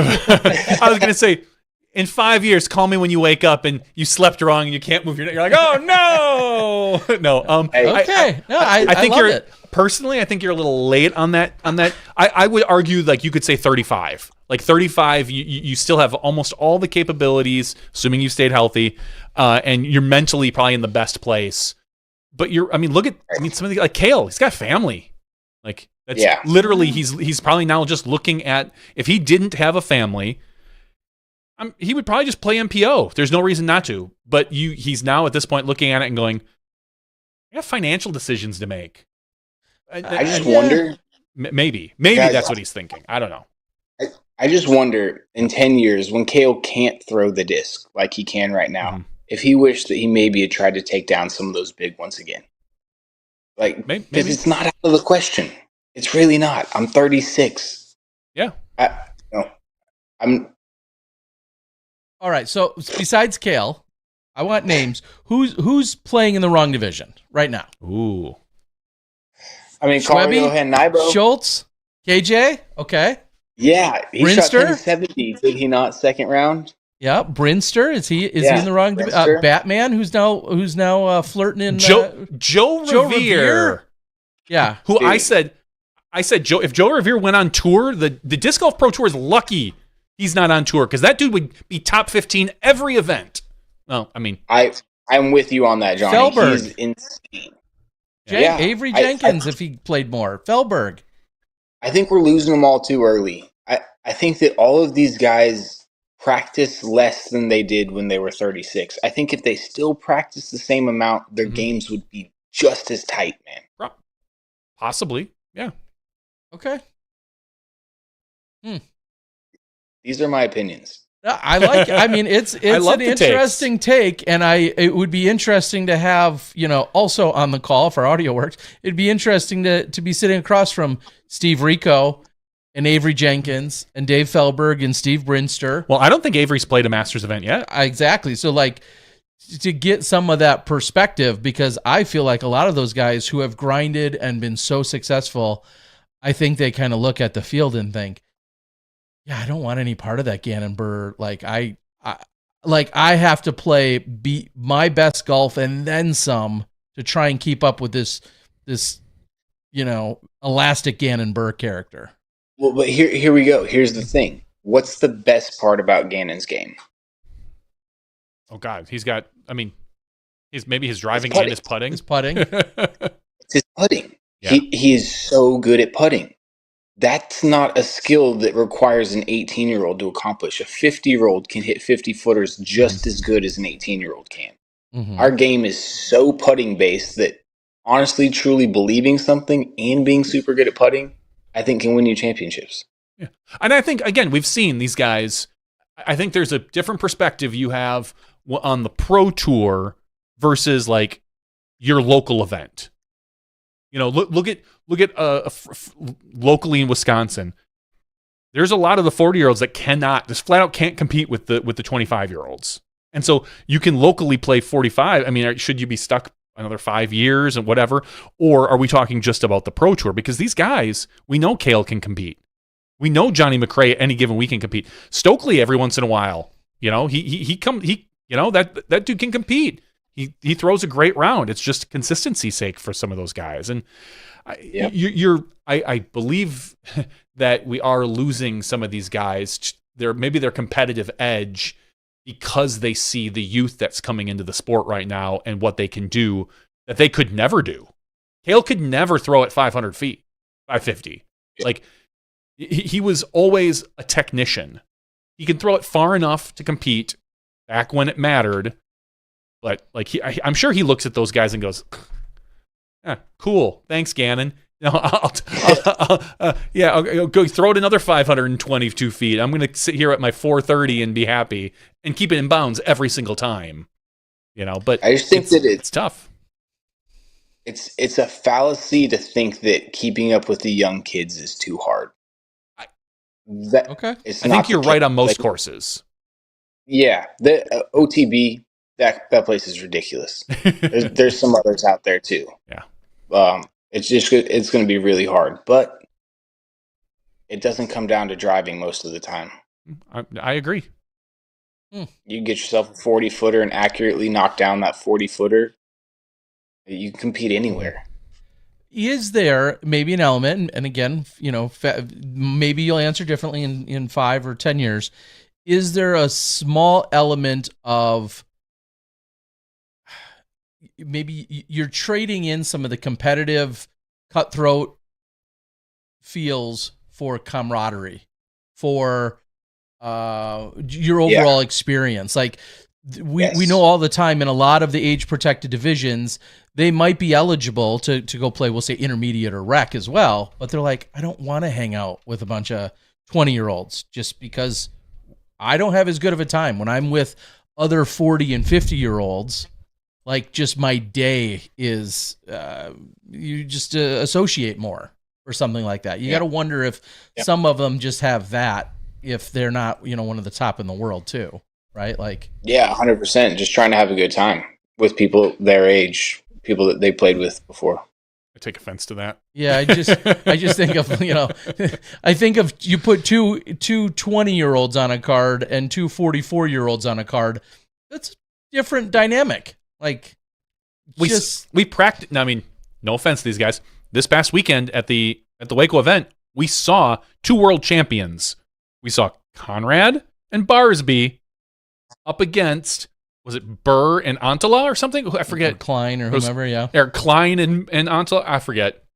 You looked at that and you're like, cool. These guys are in their mid-30s, early 30s. These guys are in barely 20. Barely 20. Like, they can't drink yet. So it was fun to watch, but I don't know what the right answer is, because I think there's so many different perspectives to have based on what you do. There's the pro tour perspective, there's the local tour perspective, there's the local pro perspective. I would love to see, and I'm glad Cale, Cale's a local hero for us all here in the Midwest. It's great to watch him continue to be able to compete week after week after week. I wish he would have taken top 15, the jerk, but that's but he's still out there doing it. He could have played the Masters event at Waco this weekend. He chose not to. And I hope he continues for the next 5 years. Yeah. Yeah. As long as the money's there. I think we're getting to a stage with a lot of those players that you're maybe referencing, because they weren't there for the financial boom of disc golf. Some of them are making a more financially sound decision, and therefore thinking, hey, I can, I have a chance to make more money playing MP40 versus, trying to hang and play MPO. And it's just purely, some of them might just purely think it's financial. Whereas kids these days, let's face it, a lot more kids and all players throughout that are on the tour are more financially sound than they've ever been. And there's more money to be won. So some of those other players might be factoring that in. I don't know. It's a good question. I mean, as someone said, Cale shot about the same rating that he did this weekend that he did last weekend. This weekend he won $826. Last weekend, what, $2,500? $2,500 in Masters. Until those numbers, I think, make it where they don't matter. Like, if it was the difference between, Cale pulled in $80,000 versus 50 or 60 grand, that's different. But we're still at that point where a few hundred or a few $1,000s might matter. If it don't make dollars, don't make sense. So you're calling for the nostalgia tour? Well, or not calling for it. Actually, the opposite. No, he's opposite. He doesn't want to keep them here.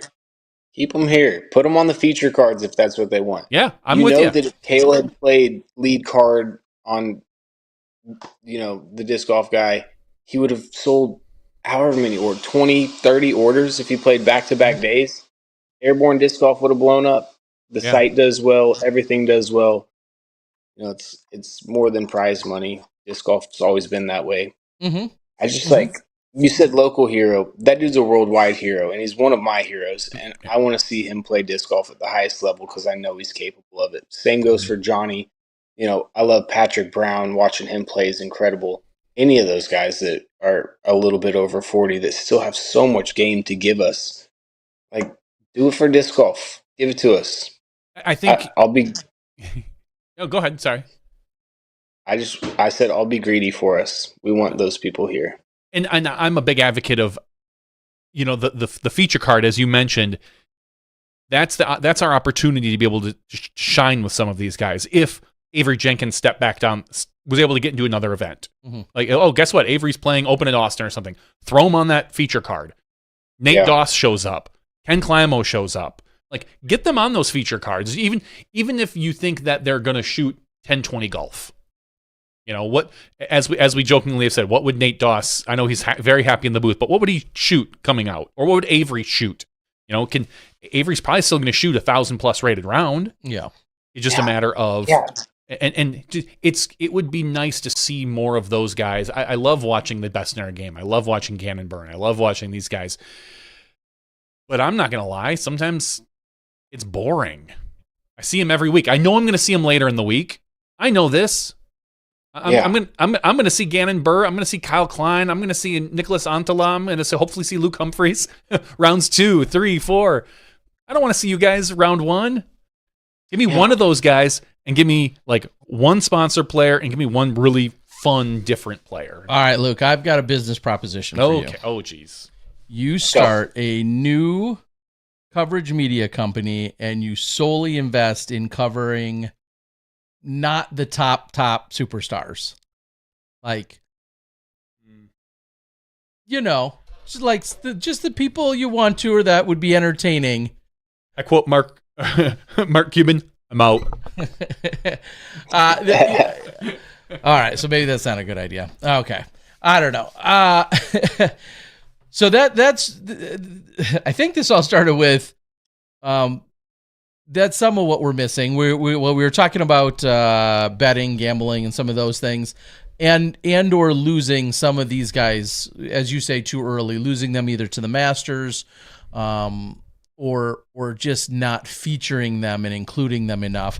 Does some of that get made up for when we start talking about media opportunities?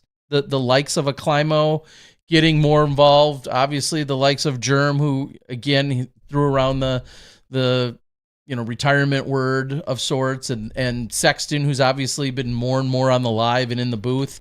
Is that a part of the successful crossover, maybe? Yeah, it is. I feel like it's been the avenue that people have a chance to go down right now. As they get late into that career. But I mean, in other sports, we see that when the people are done. Not when they're still capable of doing amazing things still. Like, Tom left, but then he knew he could play, so he came back.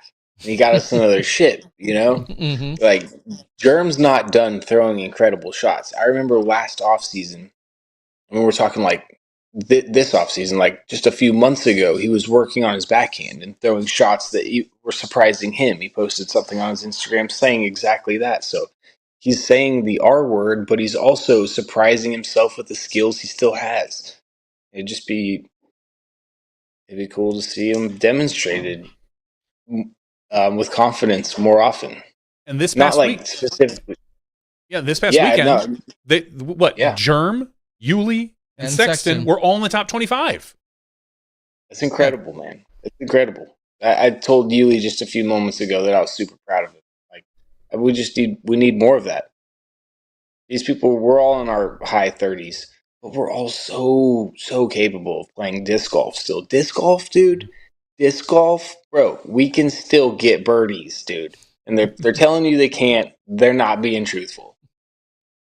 I wonder, to maybe put a bow on this, would be if we fast forward 20 years, because the money is more comfortable, will we see more people expand and be able to take those chances and continue to play it out, where money's not the top concern. If they're not worried about like, hey, I could win Masters for $5,000, or I need to finish in the top 10 for $5,000. Like, if just money is less of a factor, if more people will be charging for it because they're truly playing out of that competitive spirit more than anything. I think that will be the question. It'll be interesting to see for sure, Terry. And as someone mentioned on the board, and I thought of earlier, Owen Scoggins. Yep. Well, she's a killer. She's not fair. Why does every FPO player, why do they not putt like her? Think about it. They all watch what she does. She can, in the highest praise possible, she can barely throw it 300 feet, and she's 985 rated or whatever. She's incredible at disc golf. The way that she plays is completely different. I was talking with Sarah Hokum the other day, like, why is everybody not putting like Owen? She's demonstrating what's possible. She's the only person doing it. Yeah, I think we might never get a guest after I say this. I'm gonna stick my foot in my mouth. Wow. I don't think some of the top pros in MPO or FPO practice enough.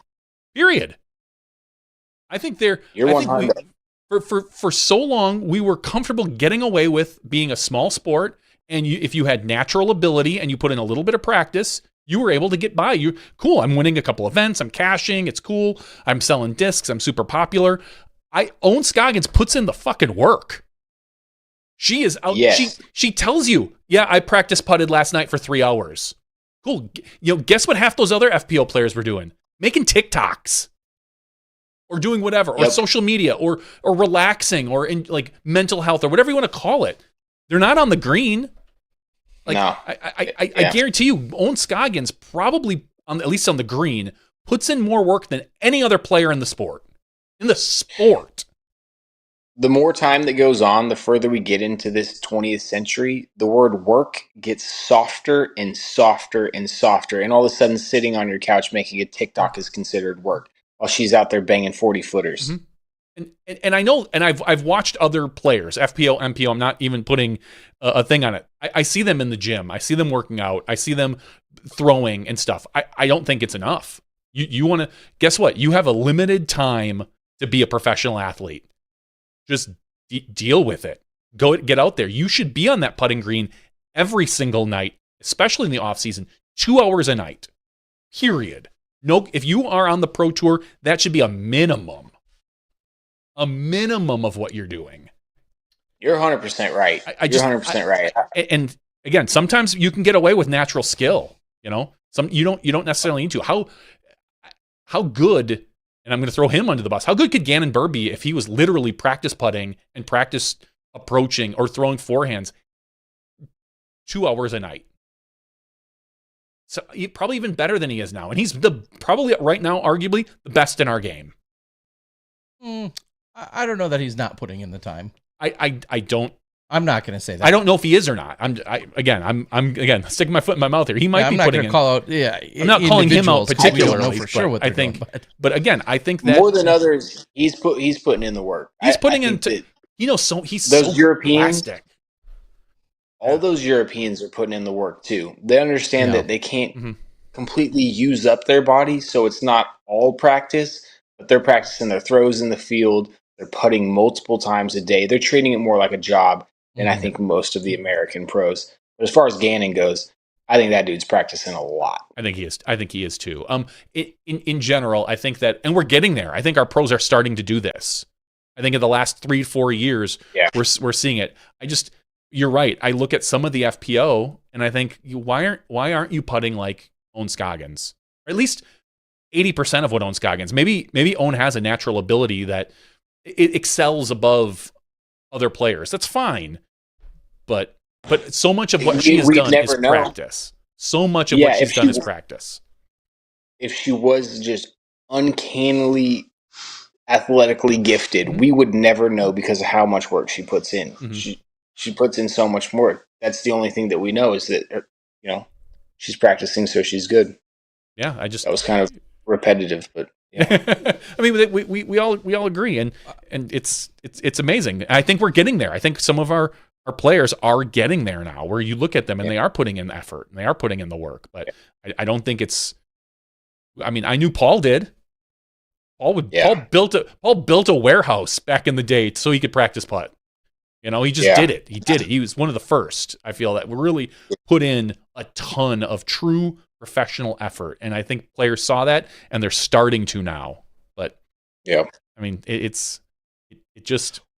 Quick pivot to, you know, kind of what you talked about earlier, and then just we'll say off season in general, and where is that balance of putting in the work and doing stuff in the off season versus a physical and mental relax, you know, and release, because you're getting more busy. Everybody's getting more busy. There's more obligations. The season's lasting longer. So I guess the follow up to this whole conversation is, where is that balance for our players? It's a good question. The off season was something brought about by people playing far more physical sports than us. I think in general, like when the off season word was created, it was because football players had broken bones that needed healing and bruises that needed healing and stuff. The physicality of disc golf isn't such that we need an off season per se to like let our bodies recover. I mean, that can be done on a week basis. Like if you're hurting, if you know you're doing that, it may be a couple weeks, but for the most part, your body's back good to go. So having an off season and chilling out for a couple months at a time to let your body get better doesn't make much sense to me. Okay. Well, let me kind of slightly pivot on that and say, give us your best pitch or recap for expanding your brand and your horizons when it comes to things like international travel and play. And I mean that because I keep telling people, you know, come to Southeast Asia, come to some of these other places. Obviously, I'm a little biased because I've been there, you know, the last few years, but come to these types of places. Now go to Mexico, now go to New Zealand and play a little golf, but also expand your brand and your overall popularity, and maybe play some golf. Like give us your pitch for anywhere, whether that's New Zealand or Mexico or anywhere else. That all of them, like where you go, I've been wanting to go there ever since I saw Perkins and Paige and Germ and Nico and Philo. I mean, that place looks absolutely incredible. It looks like a dream. Going there and spending time while playing a little disc golf, I think, is a perfect avenue for a quote unquote off season trip that includes some disc golf. But New Zealand, you know, that place already stole my heart. So I'm going to have to go back there at least once, probably twice, before I head over to Samui and play with you guys. It's the best way to do it. I know that a lot of these disc golfers are up north. They're in Wisconsin, Washington, Massachusetts, Minnesota, wherever it may be. You can't disc golf in December in those places, but you can in New Zealand and Mexico. And that gives us a great opportunity to show an entire country like Mexico, who has no disc golf population, what an easy and cheap sport can do for their country. And we went there for the first time 3 years ago, and it was about 40 people. The entire community of Mexican disc golfers was like 40, 50 people. And we went back this year, and it's hundreds now. And they still all know each other, which is super cool. But soon they won't be able to, and it'll be so big that they'll see people on the course they don't know for the first time. And it's just at a really cool spot. And it's been fun to be a part of all that. So highly recommend anybody involved in disc golf to get out there and experience something outside of the United States, especially in one of those countries that's just figuring it out. Yeah, and I guess that's, you know, a lot of people, because you guys were, you know, obviously Australia is picking up some stuff and continuing to grow and thrive. They've been around for a while in terms of disc golf. But as a lot of the coverage and conversation about the New Zealand's tour came out, people were, I don't want to say comparing, but then talking about like the whole Southeast Asia scene, which is now 8, 10, 12 weekends, lots of action there. And my breakdown is like New Zealand, has more established golf with these insane views and this incredible opportunity, and you should go see it. And then what you get in Southeast Asia is even more of a growing community, like you just mentioned in Mexico. It's not as developed, so you could, I don't want to say pick your poison, but yeah, you choose your own adventure. Are you more interested in a little bit of growth and development and maybe things that are a little more raw, or New Zealand, who's growing but is definitely more established, or dabble in them both? Go to one and then go to the other on any given off season. But I think a lot of people were like trying to already pit like one experience against the other, and I'm like, you're looking at it wrong. Like, go to New Zealand. I've been to New Zealand. Go there, experience it, and maybe the next year, maybe you're in a new event in Cambodia or Vietnam or Malaysia, and feel free to try them all out. They're all going to offer slightly different experiences, but I think the point is the same. Go somewhere, right? And I see you taking full advantage of that, and I love it. Yeah, I'm brought on by the pioneers in disc golf before me, you and especially the ones close to me in Texas, and like Perkins. He's a world traveler. That dude loves getting places and seeing things, and I firsthand got to watch how much it meant to him, and like the ways that his entire life changed when he went to places like that. His views and it all gets a little bigger. Yeah, it certainly does. There's so much more out there. All right, Luke, we all know we could sit and probably talk for the next 12 hours. I know the fans would love it. But that just means we have to have you on again. And we're hoping it's after a big win, but it doesn't have to be, but we'll take you anytime. So any parting shots, final words, things you'd like to share with the Smashies or any of your supporters and fans and followers out there? Man, this week especially has been a week of outpouring support, and it's been amazing. It's filled me back up with the emotions that I went through, and I can't thank you all enough for having me on the podcast and letting me shoot the breeze with you fellas. It's been awesome. Disc golf is an incredible sport full of amazing people, and I think I speak for us all. We're just lucky to be here. Well, best wishes to you and the whole family, obviously. Yeah. So. Thank you, Johnny. Right, thank you, Terry. Well, yeah, thank you. Thank you for joining us. Thanks for your patience. We know you've also been busy, disc golf obligations and otherwise. And thank you for opening up and sharing everything you have with us. And we appreciate it. We love you, buddy. Have a good night. Of course. Love you guys too. We'll see you soon. See ya. Thanks, Luke. All righty. One Luke Humphries joining us. And we'll again say, condolences, and best of well wishes and love and support to Luke and his entire family. Appreciate the time he can take for us in this type of environment for him. Yeah, for sure. All right. As they're saying out there, great interview. I mean, how can you not enjoy a little time that we had with Luke? It was excellent. I like that he still had. I mean, he's older. He's got a different perspective than some of these younger guys that are out there that are, it's his perspective is going to be different than Nicholas Antala, than Gannon Burr, than, Alden Harris, than these guys that are in their early 20s. Mm-hmm. And he's 36 years old, he said. Yeah, he's been around a little bit longer and it doesn't feel like he has though. But, yeah. All right. I don't know if we have anything else I don't know how we could really follow that up. That was such a great chat with him. So I don't know if we have anything else of major importance or significance. You want to shut it down and then have a quick after show? Did we shut it down once already? Yeah, I know. You shut us down. Whatever. I blame you. It was my fault, probably. We'll go into an after show and just have a quick chat. All right. Give away so something. Here's what we're gonna do. We're gonna we're not gonna go anywhere. Don't click anything. But what we'll do is we'll take a very quick break, make an unofficial cut here for our after show beginning, and then we'll come back with the after show. We'll have our giveaway. We'll talk about a few other random things. Probably, dare I say, be on the short side for the after show. It could be. You never know. Then you just never know what's going to happen. So we'll make that it. What is that? $497? Is that $497? Holy cow! Wow, $497. All right, guys. Thank you, everyone, for joining us. Like I said, don't go anywhere. We're just going to take a quick break, roll some credits, and then we'll come back. But we got to thank Luke for joining us, of course.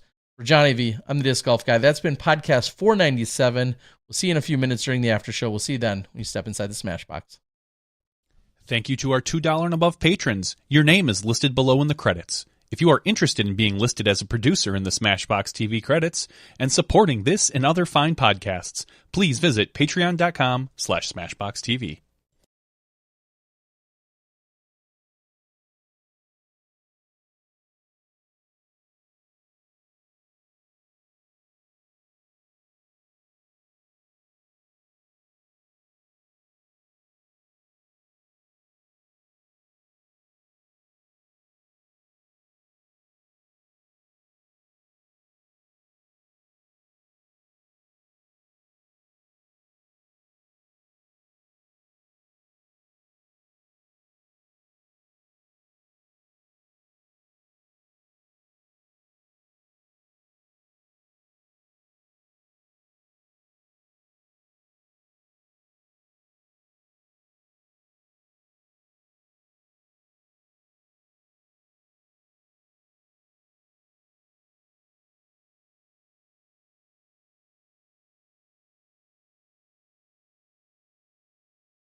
Hello, everyone, and welcome to SmashBoxxTV Podcast 497's After Show.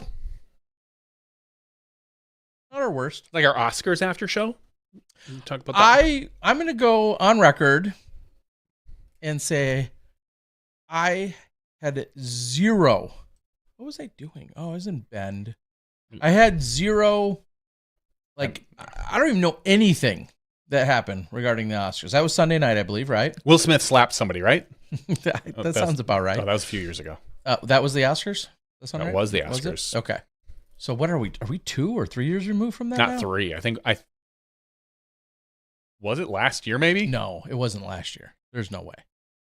2 years ago, then? My computer's dead. I can't use the Googlays. Slap 2022. So 2 years ago, yeah. Yeah, 2 years ago. Anyway, some early mornings and some early evenings then followed. I had the pleasure of being in Bend for the entire weekend, and that always means that we go to a number of different establishments. I think there's a lot of people that just make a fair assumption that we would just go hang out at Bevel all the time, and we don't. We usually go in there about once per weekend, and other times we visit other distilleries, food cart pods. They have what's called the Midtown Yacht Club, which is sounds fancy. That's the best part. Is it's so not. I think you've told really me that funny. Before.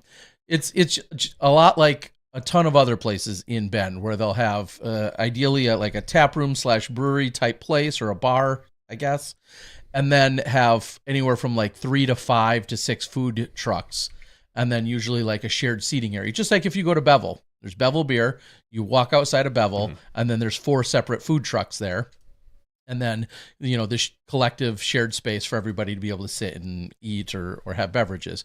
So Midtown Yacht Club on Sunday night, they were doing a Girl Scout cookie and beer pairing like outing.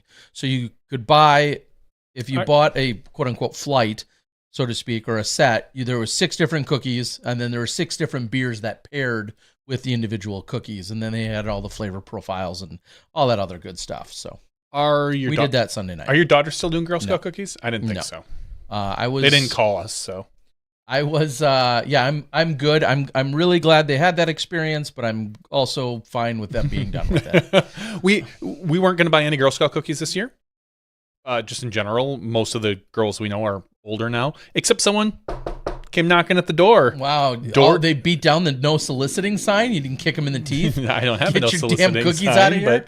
But no, but my wife, she ended up ordering cookies because she's like, you know what? If they're putting in the effort to go door to door, you got to love the hustle. you got to love the Just like Luke said, all these kids are getting soft otherwise. You got to respect the hustle. So my wife bought 2 boxes. And so then, cheap ass. like literally like 2 days ago, we're here to deliver your cookies. Oh, wow. And I was like, awesome, here's $10. That was my next question is what are they, how much are they now here? $5 a box. They are up to 5. Okay. At least that's what we paid. I don't know. The kids pocketing an extra yeah, buck or I two. don't know. They could be scraping it off the top. I feel like they were 6 in Bend, which probably sounds right with West Coast pricing. I feel like the cookie boxes were 6 there. Because, again, you and I are old enough. We're like cookies at one point, I want to say, were like $2 or $2.50 a box. $2.50, I recall. When my girls were doing them, I want to say they were around $4. That was 5-6 years ago, 7 or 8 years ago. They were around $4 a box, something of that nature. So to hear they're at 5, and then I know it's regional. They can prices may vary based on region. Well, we got the an order of the. I think my wife got the Samoa. Okay. And I always get the peanut butter patties. Fair. So we get 1 box of each, and then figure out when I'm going to eat them. I don't dig on Samoa, so coconut. No, thank you. Yeah, It's and gross. so they had the different pairings, and I know Bevel had participated and graciously helped sponsor and was part of the event, and it was their Midnight Buzz Stout that had, I forget what cookie it paired with. I didn't partake in any of that action, but they had their Midnight Buzz was on tap over there at the event, and so I was able to check that out. I think two nights earlier we went to Cascade Lakes Brewing Company, which almost shares Nate and Val's backyard. Like we walked to it, not even 500 feet away. Is a brewery location right near them, and Val, being the overachiever that she is involved with the Pink Boot Society, which does a bunch of stuff surrounding women's initiatives and whatnot, and she's a chapter member, president type of the Pink Boot Society. She does. She's such an overachiever, and a good one at that. And so we had gone there to help support that effort on one of the other nights. One of the first nights we were there, when we did go to Bevel, I believe there was a Central Oregon Disc Golf Club board meeting that was taking place in the back of Bevel. So there's all these different things you have to go, check out and support. So it was certainly a good time. And I'm to the point where I can tell you where half the food cart pods are in all of Bend, which is almost 100% how they do all of their dining. It feels like. So the question is, you're not involved at all with the Open at Austin, but I am not. But you are involved at USW DGC, and you're going to be on site for that, I believe. What are you doing this weekend, Terry? What do you have planned this weekend? My oldest has a volleyball tournament. And I'm pretty excited to check it out. I'm really mad that my youngest had a volleyball game today that I was going to go to, except for the other team couldn't get there or didn't show up. They missed the bus or something. Oh, wow. I don't know how that works. But she does have one more scrimmage tomorrow, or one more game tomorrow, my youngest. And then my oldest has club volleyball not far from where we grew up, in up there, up north there, hey. In Green Bay. So I will be there. Yeah. I will be there partaking, which is going to be kind of wild because obviously in the last 30 years, there hasn't been a lot of weekend activities that I go to that are tournaments that aren't disc golf. It's just all of those words don't really intersect often, that don't end in disc golf in some capacity. Yeah. A couple cribbage tournaments. I never got into any racquetball tournaments, but yeah. So this will be a kind of a different one. I've been to some now cheerleading and some other things that they've participated in. So, well, if you're interested, you can always come down to the I think Wisconsin Center, where they're doing the robotics competition. So you can see a bunch of robots attack and throw and bump into each other and fly around the course. Is Joe Revere's team going to be there? Will he come whoop our ass in that too? He probably would. No, I don't believe so, because it's more regional. So you'll probably, at the event that my son went to up in Duluth 2 weeks ago, the furthest team was a Missouri. There was one Missouri team. Otherwise, it was Wisconsin, Minnesota, Iowa, Illinois. I think there was 1 or 2 UP teams. Okay. But it's more regional. So he probably has a region his teams goes to. So that's probably what I'll be doing. A friend of ours, a mutual friend of ours, was supposed to come over this weekend from Madison, but she had to cancel out at the last minute. So now I've got the weekend free, and I'll probably go to watch robots. Robots attack each other. Actually, they don't attack each other at all. They do all sorts of other weird things, but... Okay. Yeah. So... Yeah, it will be, we'll see. And then the following week, as you were just saying, it's going to be exciting. One of the few times that I'm for sure going to be on site this year will be at the U.S. Women's next week. Yeah, I'll probably leave here. I think it's the morning after we have our podcast next week. So heading down to Austin, and Val and I think it's me, Val, and Zoe are in the booth, if I recall. So I'm excited to do that.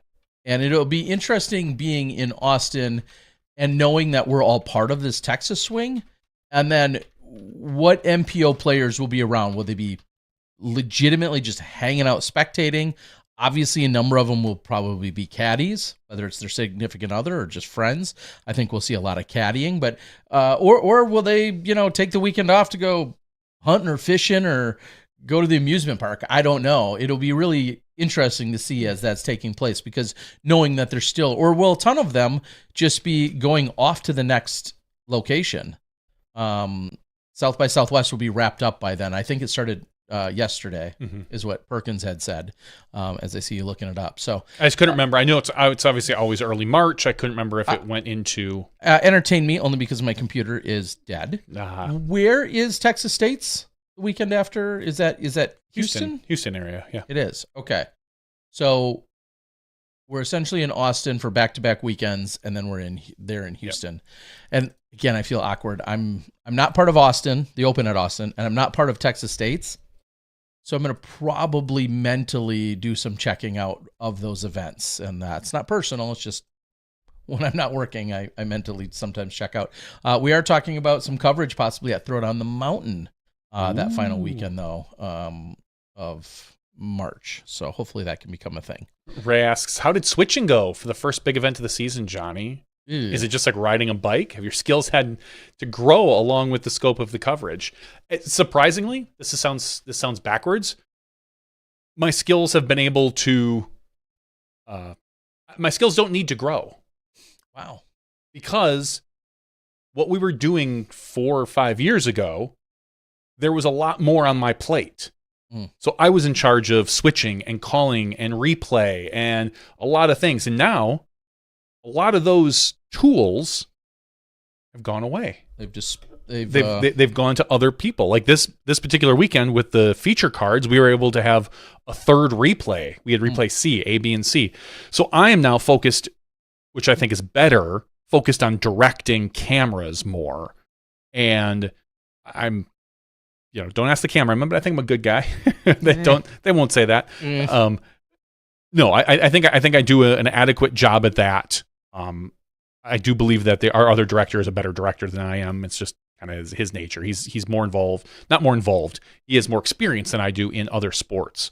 But I felt like it went pretty well. I mean, if you didn't notice anything crazy on the MPO, then I feel it was pretty good. It is kind of like riding a bike. The first, I would say, right before the first broadcast, I got a little nervous, like, oh my God, am I going to remember how to call cameras? Am I going to remember how to direct them, where to go, and this and that? And then the hard part was not knowing the Waco course as well as I know the Beast, but not knowing Lake Waco. So yeah, I rely, which I think is fair. I rely a lot more on the cameras than I can at the Beast, where I know, oh gosh, we're coming into this spot. I know that, if a player throws here, they're going to come up short or kick to the left. The new Waco course is much more open, so I don't have to worry about that as much.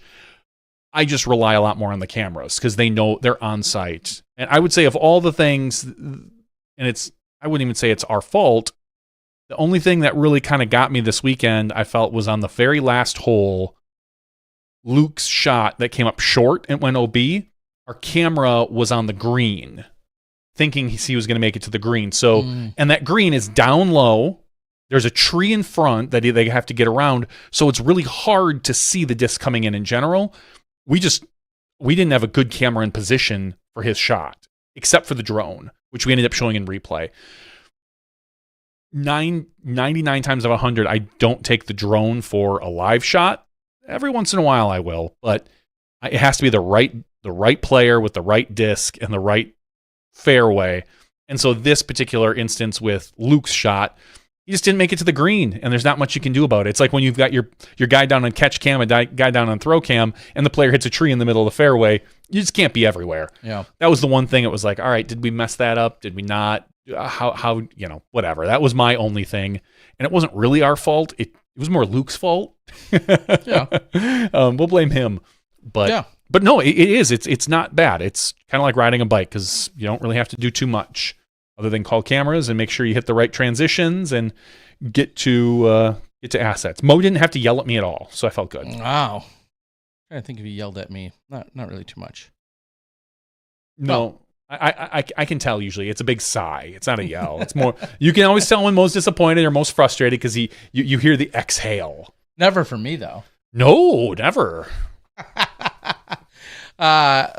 What is always funny is sometimes when he's telling you something and there's just it's tiniest fraction of delay, not even really. But he's telling us of spitting out, and he's, whatever the case might be. And I'm like, yeah, I got it. And then there's sometimes when you hear stuff in your ear and you're like, I have to really focus and think, are we going to that next? Or what was he just saying? Because Nate might be talking, or I was talking, and then he's trying to relay something to us. It's all part of the dance, so to speak. That's so much fun. All right, I'm going to read a few things off the board. Again, my computer is dead, so I'll read off Johnny's board here. Tom said, saw some pretty nice and well-done drone hole previews in Samui. What drone is Terry using? That's just a DJI Mini 3? Mini 2 or 3. I'm going to say there's definitely something to be said about being able to drone places that you're that much more comfortable with after I just got done playing and filming out there for a few days. And obviously I know the property relatively well. I was a little bit more comfortable. I think the number one thing for me when it comes to operating a drone is just trusting that although it looks like you're going to hit a tree, you're probably really not. And that, I think, is the toughest. That's the toughest part. And I know I say that. And objects in mirror are closer than they appear. It's just like you see it and you're like, oh my God, that's so close. I'm about to hit it. And like you're actually very clear of it. And having that trust, I think, is something that's very difficult. And I applaud all the drone operators that do so many drone previews so beautifully. And like anything else, it just comes with more practice. But yeah, that's just a Mini 3, the little 249 gram one that is legal to seemingly legal to fly in almost anywhere. So thanks for the. It's not legal to fly into people's bathrooms, Terry. Just let you know. Don't do it. Depends if they're a renter of yours or if you. Don't be a creep. Well, quick side note, since I know it's one thing we often go to. This is going to be nothing new, and most of you will roll your eyes. Because it was available on a United flight, I clicked on some of the in-plane entertainment. Okay. And this is, again, some of you roll your eyes. I finally dedicated more than a minute to Curb Your Enthusiasm. I never have. You will love it. Are you sure? I hate Seinfeld. I don't hate it, but I don't like Seinfeld. No, you might not. No, here's I kind of want it. Here's the scary part. Mm-hmm. All too often, I'm watching it, and I'm thinking, oh my God, that's a conversation Johnny and I would have. Okay, yeah. So maybe you wouldn't love it. I don't know. No. I mean, it's one of those things that I do want to start watching at some point. I don't know what season it was. Now I got to really go back and actually do some work. And I remember trying to watch the first episode, or maybe it was Sunny in Philadelphia that I'm thinking of, where I tried to watch the first episode 6 different times, and I just, for whatever reason, kept getting distracted. I have no idea what season it was on. It was definitely a couple years old. Based on the they're on season 14. It's the last season. But I'm just saying, when I'm thinking of the timing and some of the jokes were very timely. I mean, they don't, whether they're political or other things that were going on in present day life.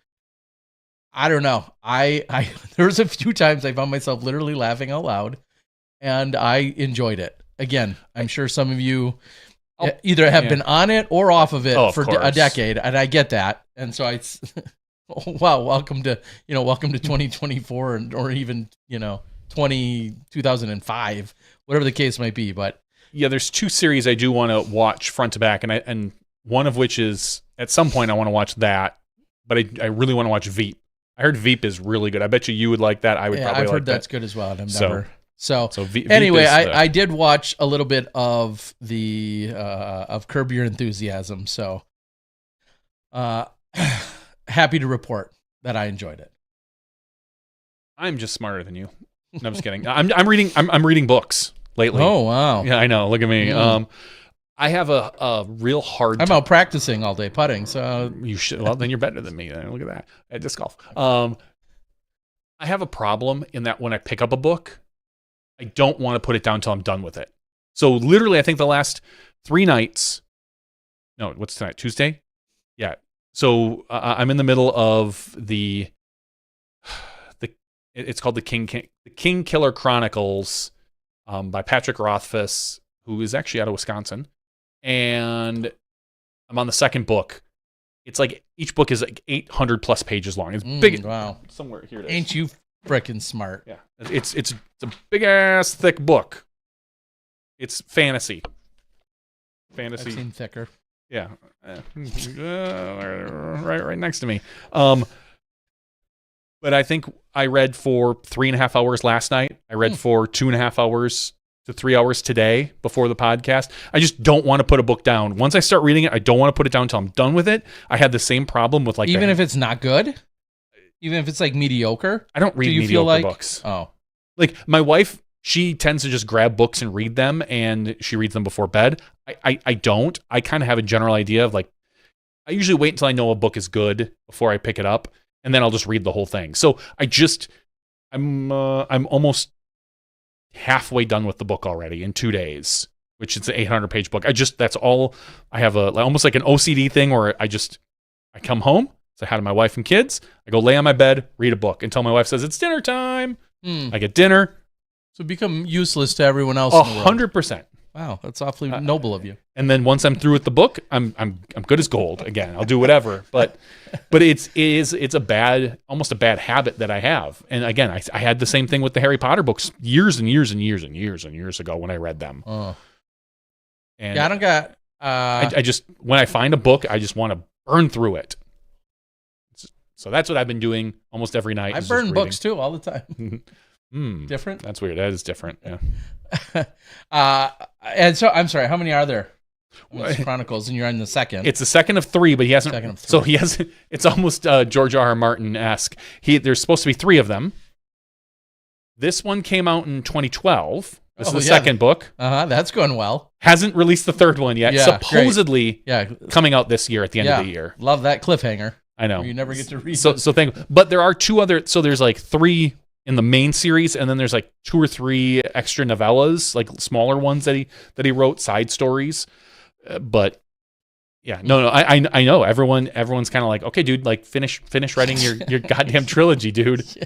So and that's the rumor coming out later this year in November. The ultimate troll, just write 2, and then just leave the third one. Leave everyone. I know. Waiting. It's more magical fantasy than swords fantasy, although I think we might start getting into swords fantasy. I don't know. It's a good book. They're good books so far. I wouldn't probably read them if they weren't. I originally got them for my son, and he said he really liked them, and I've read things that they were a good book, so now I'm reading them. Nice. Yeah. Speaking of lifelong accomplishments, no, I was thank you. Somebody said it earlier. A couple people actually did. Thank you to anyone. I know we talked about it last week about my channel getting to 100,000. I don't think you really know what comes next. Like whatever happens. Well, I have that answer now. They sent me an email. YouTube sends an email and says, "Hey, congrats, blah blah blah. Click on this, fill out this, and then we'll send it to you." Which, as silly as this sounds, it's a little bit of a relief because there's this uncertainty of like, when do they recognize it? What happens? What are the steps? And you see and read these things. I got an email the other day that basically said, here's the next steps. Go ahead and fill that out and we'll send it to you. So that was that was pretty cool. So thank you again. I know somebody else said something about it earlier, and I'll follow that up. More importantly, probably Maricopa footage is being edited. Sure, it is. I have at least one, maybe 2 rounds of bonus action that can still come from the Memorial. And then I think I still have 2 rounds of Chiang Mai that's actually edited and just needs commentary. So the point is, there's a lot more golf that's still to come. I'm going to tell the world right now, just because I was just editing more of it last night. Cupcake is in some of the Maricopa footage. I have trimmed it. So just going to throw that out there. And this is not to take a jab at him or anything like that. I just know there's been a lot of conversation about it, spanning now a few weekends, and I will significantly trim lots of it out because you don't want to watch it, and quite frankly, nor do I. But I just want you to know I will have it significantly trimmed. I hate that some people won't click on a video just because of something that they're used to seeing. And I'm not just picking on Cupcake. That could be for anyone for various routines or reasons. Yeah, you could dislike a person completely, and I just hate that you ignore the other 3 then when you're doing that, or you're negating or lessening your experience. You may love the other 3 people, but you're like, I'm not going to do that. So. I think if you loved the other 3, you would deal with the one person. It's clearly a balancing game, but if it's in general, if I'm a post-production consumer and there's 3 people I don't necessarily care about and a 4th I don't like, I'm clearly not going to probably watch it. Now, if there's 3 people like, oh, that could be interesting, I want to watch him, like, oh, I don't like this person, most people would probably suffer through it. Yeah. So that's I just want to put all that out there, that is all in the works. And I'm also working on a number of post-production gigs / contracts with a few other events that are taking place throughout the season yet that I'm pretty excited about. So as those kind of get finalized, I'll be excited to share more of those that are upcoming. And I may or may not run still the Skyline Classic. That's a B tier that I've been running forever and working on a few details. Oh, speaking of which, I got some good news right before the show started. Yes, Terry? I sent a message to the Parks Department about the event or events that I wish to run. At the new course you're building? No, not at the new course. At Kenosha? In Kenosha. And just before the show started, I got an email back saying that the head of the Parks Department no longer works there anymore, which I'm not complaining about. Oh, I'm okay with seeing him go. So that was good news. Not the biggest fan, huh? I'm okay that he's moved on. I wish him the best. Could be someone better to work with, is what you're saying. That's what I'm going to keep my fingers crossed on. Okay. So that was some good news that just randomly came in tonight. Well, I'm happy for you, Terry. I'm happy somebody got fired. No, I'm just kidding. I don't know if he left or if he got fired, but I'm okay that he's moving on. I wish him the best wherever he goes. But I'm done with them. The people I wish the best to are our Patreon supporters. I love them the most. I do love them the most. I love them more than you. That's fine. Patreon.com/SmashBoxxTV. It's because of your, I don't want to call them donations, but it's because of your patronage and support that you and I, Terry, can continue our trek to 500. And when we hit 500, we'll continue our trek to 1,000. Then we quit. Yes. You think we're going to make 1,000? I don't know why we wouldn't, but if you keep pulling audio gigs like you did tonight, awkward. We're not going to have anyone to watch. Awkward. I figure every 30 or so episodes we should have a major malfunction. Meltdown. just so people can be like, did those idiots figure anything out yet? No. It keeps them tuned in to let them know, like, oh, are they going to what are those idiots doing tonight? But patreon.com/SmashBoxxTV for as little as $1 a month. You can be eligible for our weekly giveaways. We are almost finalized with our artwork for our Patreon supporter disc. I'm going to double on that and say, yes, our good friend Tim Courts, who's always on the board. I wasn't going to throw him under the bus. No, I talked to him today. Good. And super excited that he's working on a few final details and whatnot. Great. And so it's I think even cooler that it's a supporter of ours, a supporter / Smashy and friend of the show that is then helping develop your Patreon disc that you'll be receiving. Great. Tim always does great work. Thank you, in our Discord, he posts some of the art that he does for other events, and it's always great. So thank you. We have 133 people eligible for our giveaway tonight, Terry. Yeah, we do. What number should we draw? Well, I sorted them by email address, if that matters. Yeah, that doesn't mean anything. No, I know. But I would. What do we have? 497. That means just 3 left to go. Okay. So this So random 3. number of 500. So 3 numbers. Generate them. First one's 96. Second one's 1. Damn! Third one is better not be 133. That'd be wild. 22. 22. So let me Don't pull. demonetize me, T-Swift. Scroll all the way up to the top, and that is Chris Hutchinson. Heck yeah. Hutchison. Not Hutchinson, but Chris Hutchison. I bet that gets mispronounced daily. I just mispronounced it. I had to reread it because there's no N in there. It's not Hutchinson. It's Hutchison. So congratulations, Chris. You are our Patreon supporter. You've been a supporter for a very long time. Yeah, you have. Thank you, Chris. Looks like you've been a Holy supporter cow. since 2017. Yeah, that's the Damn. January of 2017. Way early. Thank Yeah. you so much. Yeah, phenomenal. Thank Chris. you very much, Chris. Either that or he just can't figure out his Patreon password. He forgot- Can't get into cancel us. Yeah, it's just, I can't go. They keep charging my credit card. Quick. I'll like provides a slight tangent. Through some rewards program, blah blah blah. Blah I cashed in some points for a debit card, a prepaid debit card last year. I'm going to pay for some other stuff. It doesn't matter. I did all that. Today, I pull out the debit card because I know there's a balance. I know there's about $200 on said debit card. I don't know about that. Either do I. I believe that. I've been carrying it around in my wallet for a long time. And I'm like, I should use this and just get it out of my wallet and be done with it. Like, Makes sense. well, only to pull it out and see that it expires 12/23. Ouch is right. I logged into their website to check the balance. It doesn't let me enter in the info entirely. It's like, enter a valid date. I'm like, this is what it says. You're calling it invalid, but that's what it says. I mean, it's a legit date, but Yeah. Well, so of course, at that point, I call into the 1-800 number on there. The 1-800 auto machine says, enter in your info. we went out of business 3 years ago. It lets me enter in all the info, and then it goes on to say, if it's past the expiration date, you've lost your funds and you're SOL.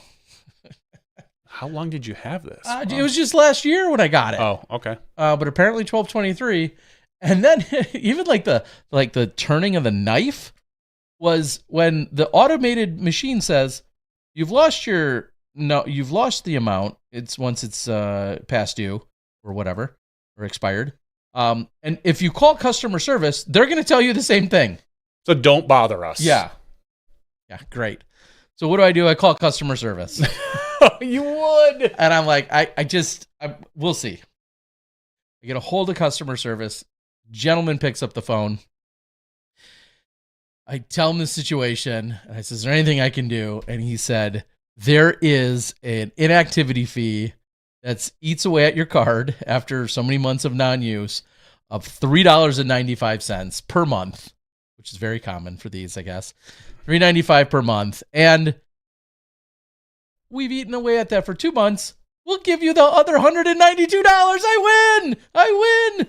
Nice. They take off the essentially $8. Congratulations. And he says to me he can give me a virtual card. I'm like, well, that sounds shady. But he says he takes my Meet me email. behind the store to give you the virtual card. He takes down my email to then send me a virtual card, which will then have the $192 remaining on it. Because there was $200, $395 a month, blah, blah, blah. You should $192. send that to me and I'll check it. I'll forward it to you so you could keep it, safekeeping. I'm just saying. You'll protect my emails. I will double check that it will. So now I'm going to check my email again. I haven't seen it come through yet. Of course, I'm a tad nervous, but hopefully that will come through at some point, and I'll actually... Well, Richard says there's a lot of state laws that don't allow those cards to expire, but he's not sure about Wisconsin. And it's funny. because it was, it was preloaded, and right on the back of the card it says non-reloadable and all this other stuff. Mm-hmm. I'm just ecstatic. I'm ecstatic that I didn't let it go to waste, so to speak. You almost did. Almost did. I'm glad I cared about it today. But I haven't seen the email. I'm glad you were persistent, Terry. Yeah, I thought, well, what does it hurt just to try? I just think it's great. It says right in there, the first leave us message, the F alone. Yeah, it said if you call customer service, they're going to tell you the same thing. Like, that's almost word for word what it told me. And I'm like, well, let's just try. So somebody said first Best Buy, now this. No new Best Buy resolutions, people. But I don't know. Anyway, I guess if you want to consider that a win, I would consider. But then there was a loss. I can't win them all. I have to send some emails when I get home. I prepared 300 boxes to go out today for my disc in a box. A couple of them were taken yesterday or late last night. One guy ordered more today. So I've got 3 separate 100 count boxes. Coming over to here, I stopped at the UPS distribution center, like one of the major hubs in all of the Milwaukee area. It's where I've been going for 20 years for anything significant. I mean, you can go to your local satellite store and drop them off. I was past that time, so I went to the hub, which is open till like 8:30 or 9, until tonight when I walk up. I have 2 massive boxes, and it's 7:04 just to read the new sign on the door for the first time in 20 years-ish. They've changed their time, and they're closed like an hour and a half earlier. So it's not going to get out till tomorrow. It's not. You just ruined Christmas. I know. I do think about this often, is if somebody were to ever, I don't know, break into my car or break into my Element and then see these big boxes, which hold 100 smaller boxes, I can't imagine how pissed off and disappointed you'd be that you steal, this big box. You probably assuming it's something cool. You're stealing this 23 by 15 by 13. It's a pretty big box. It's got weight to it. It's almost 20 pounds. You jack it out of my car or out of my Element to open it up, and it's just a box full of cardboard. Maybe I should set up a sting. Sure, like Mark Rober, and have like the cardboard explode or something. Yeah, and have some fart juice or something. So Artie B says, I'm going to need some boxes, Terry. Just died something like 50 discs last month. Yeah. Hit me up, the Facebooks. I'd be happy to make it happen. And I'll get them out to you tomorrow, I promise. I will, because now I got to take 3 other sets and get them out there. Daylight savings was this weekend. Daylight saving time. Not savings time. Every year it feels like that's like an argument, right? When are we going to get rid of it? Is it ever going to happen? Yes, I think it will. In our lifetime? Yes, I think it will. Okay. I think we get rid of it in the next 10? Yeah, 10. I'll go 10. Within the next 10 years. Okay. I wanted to say 5, but 10, because it was very close for a while, and then someone put the kibosh on it. And there are some states that don't even do it. So I think that at some point we will just, Congress will do something. They don't do jack right now. So and this is something that would, in general, should we actually agree on that? I think that there's some pretty good bipartisan support, and somebody will champion it. And it's such it's just worthless.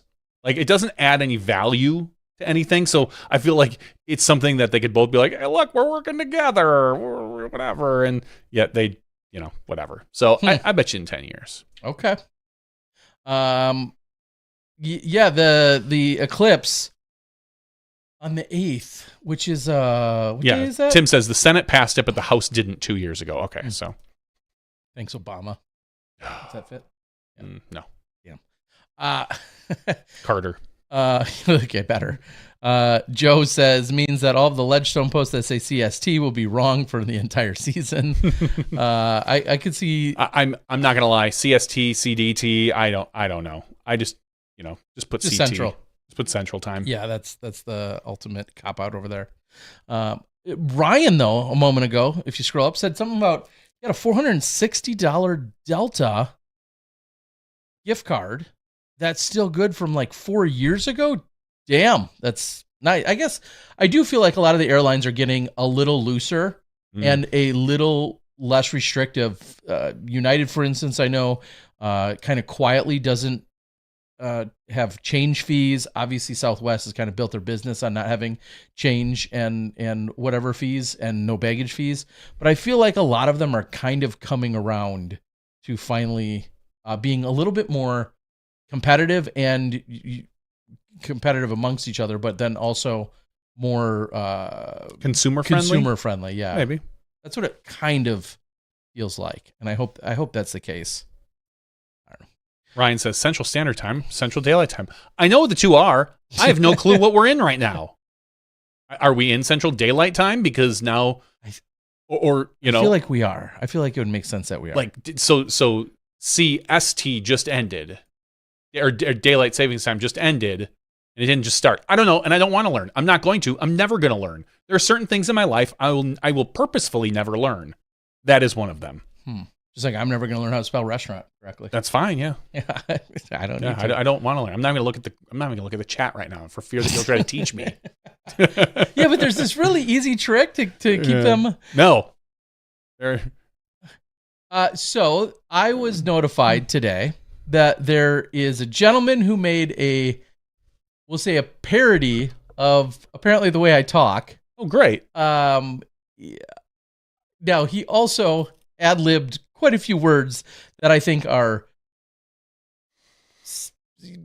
common or synonymous with like Midwestern talks and accents, sure. And or just overall demeanor, but not words that I necessarily use.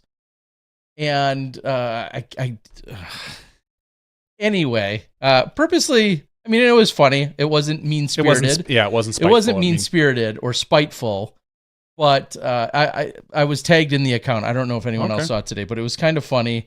However, like I said, he leaned into a few Midwestern things that I know that I don't say. I'll admit if I say stuff. Now, he also, I feel like, obviously was going over on the accent.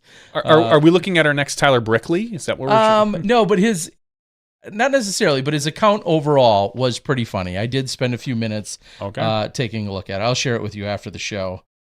But it was pretty funny. So that was it. Well, I can take, just in case anyone cares, which you don't if you're listening, or you already know maybe, I'm all good with a little lighthearted ribbing. It's the people that want to get real fired up against any of our media or commentators or players. That is when I think it gets a little over the line. Well, let's end this so you can show me, Terry. All right. Ryan says, I think Illinois has a gift card laws where you can't expire. That would be... Central Time, probably CTP. I like that. Central Time just ended. I don't know. Ask me in a year and we'll both forget which was which anyway. Told you I don't want to learn. All right, peeps. It's been fun. Luke was, of course, great. I don't think anyone was surprised by that. But it's been a lot of fun chatting with you guys tonight. Yeah, it's kind of weird. Good luck. You're not working the show. I'm not working the show. And hopefully you guys enjoy whatever's happening in Austin. I'll keep track of scores, but if the weather looks only like if they have a cut line. Otherwise, I'm not. There's only 3 rounds. Watching. It's not no cut lines. But if the weather looks like, then I can't bitch that there's not a cut line. That's true. Shown on PDGA scoring. It's gonna look nasty right now, man. I'm not looking forward to that. I like it when it looks nasty. Nasty as they want to be. Thanks, Janet. All right, guys. Nasty boys. Thank you all for joining us tonight. Thanks for being along for this silly little ride that we call SmashBoxxTV podcast. For Johnny V, I'm the Disc Golf Guy. We'll see you next week when you step inside the Smashbox.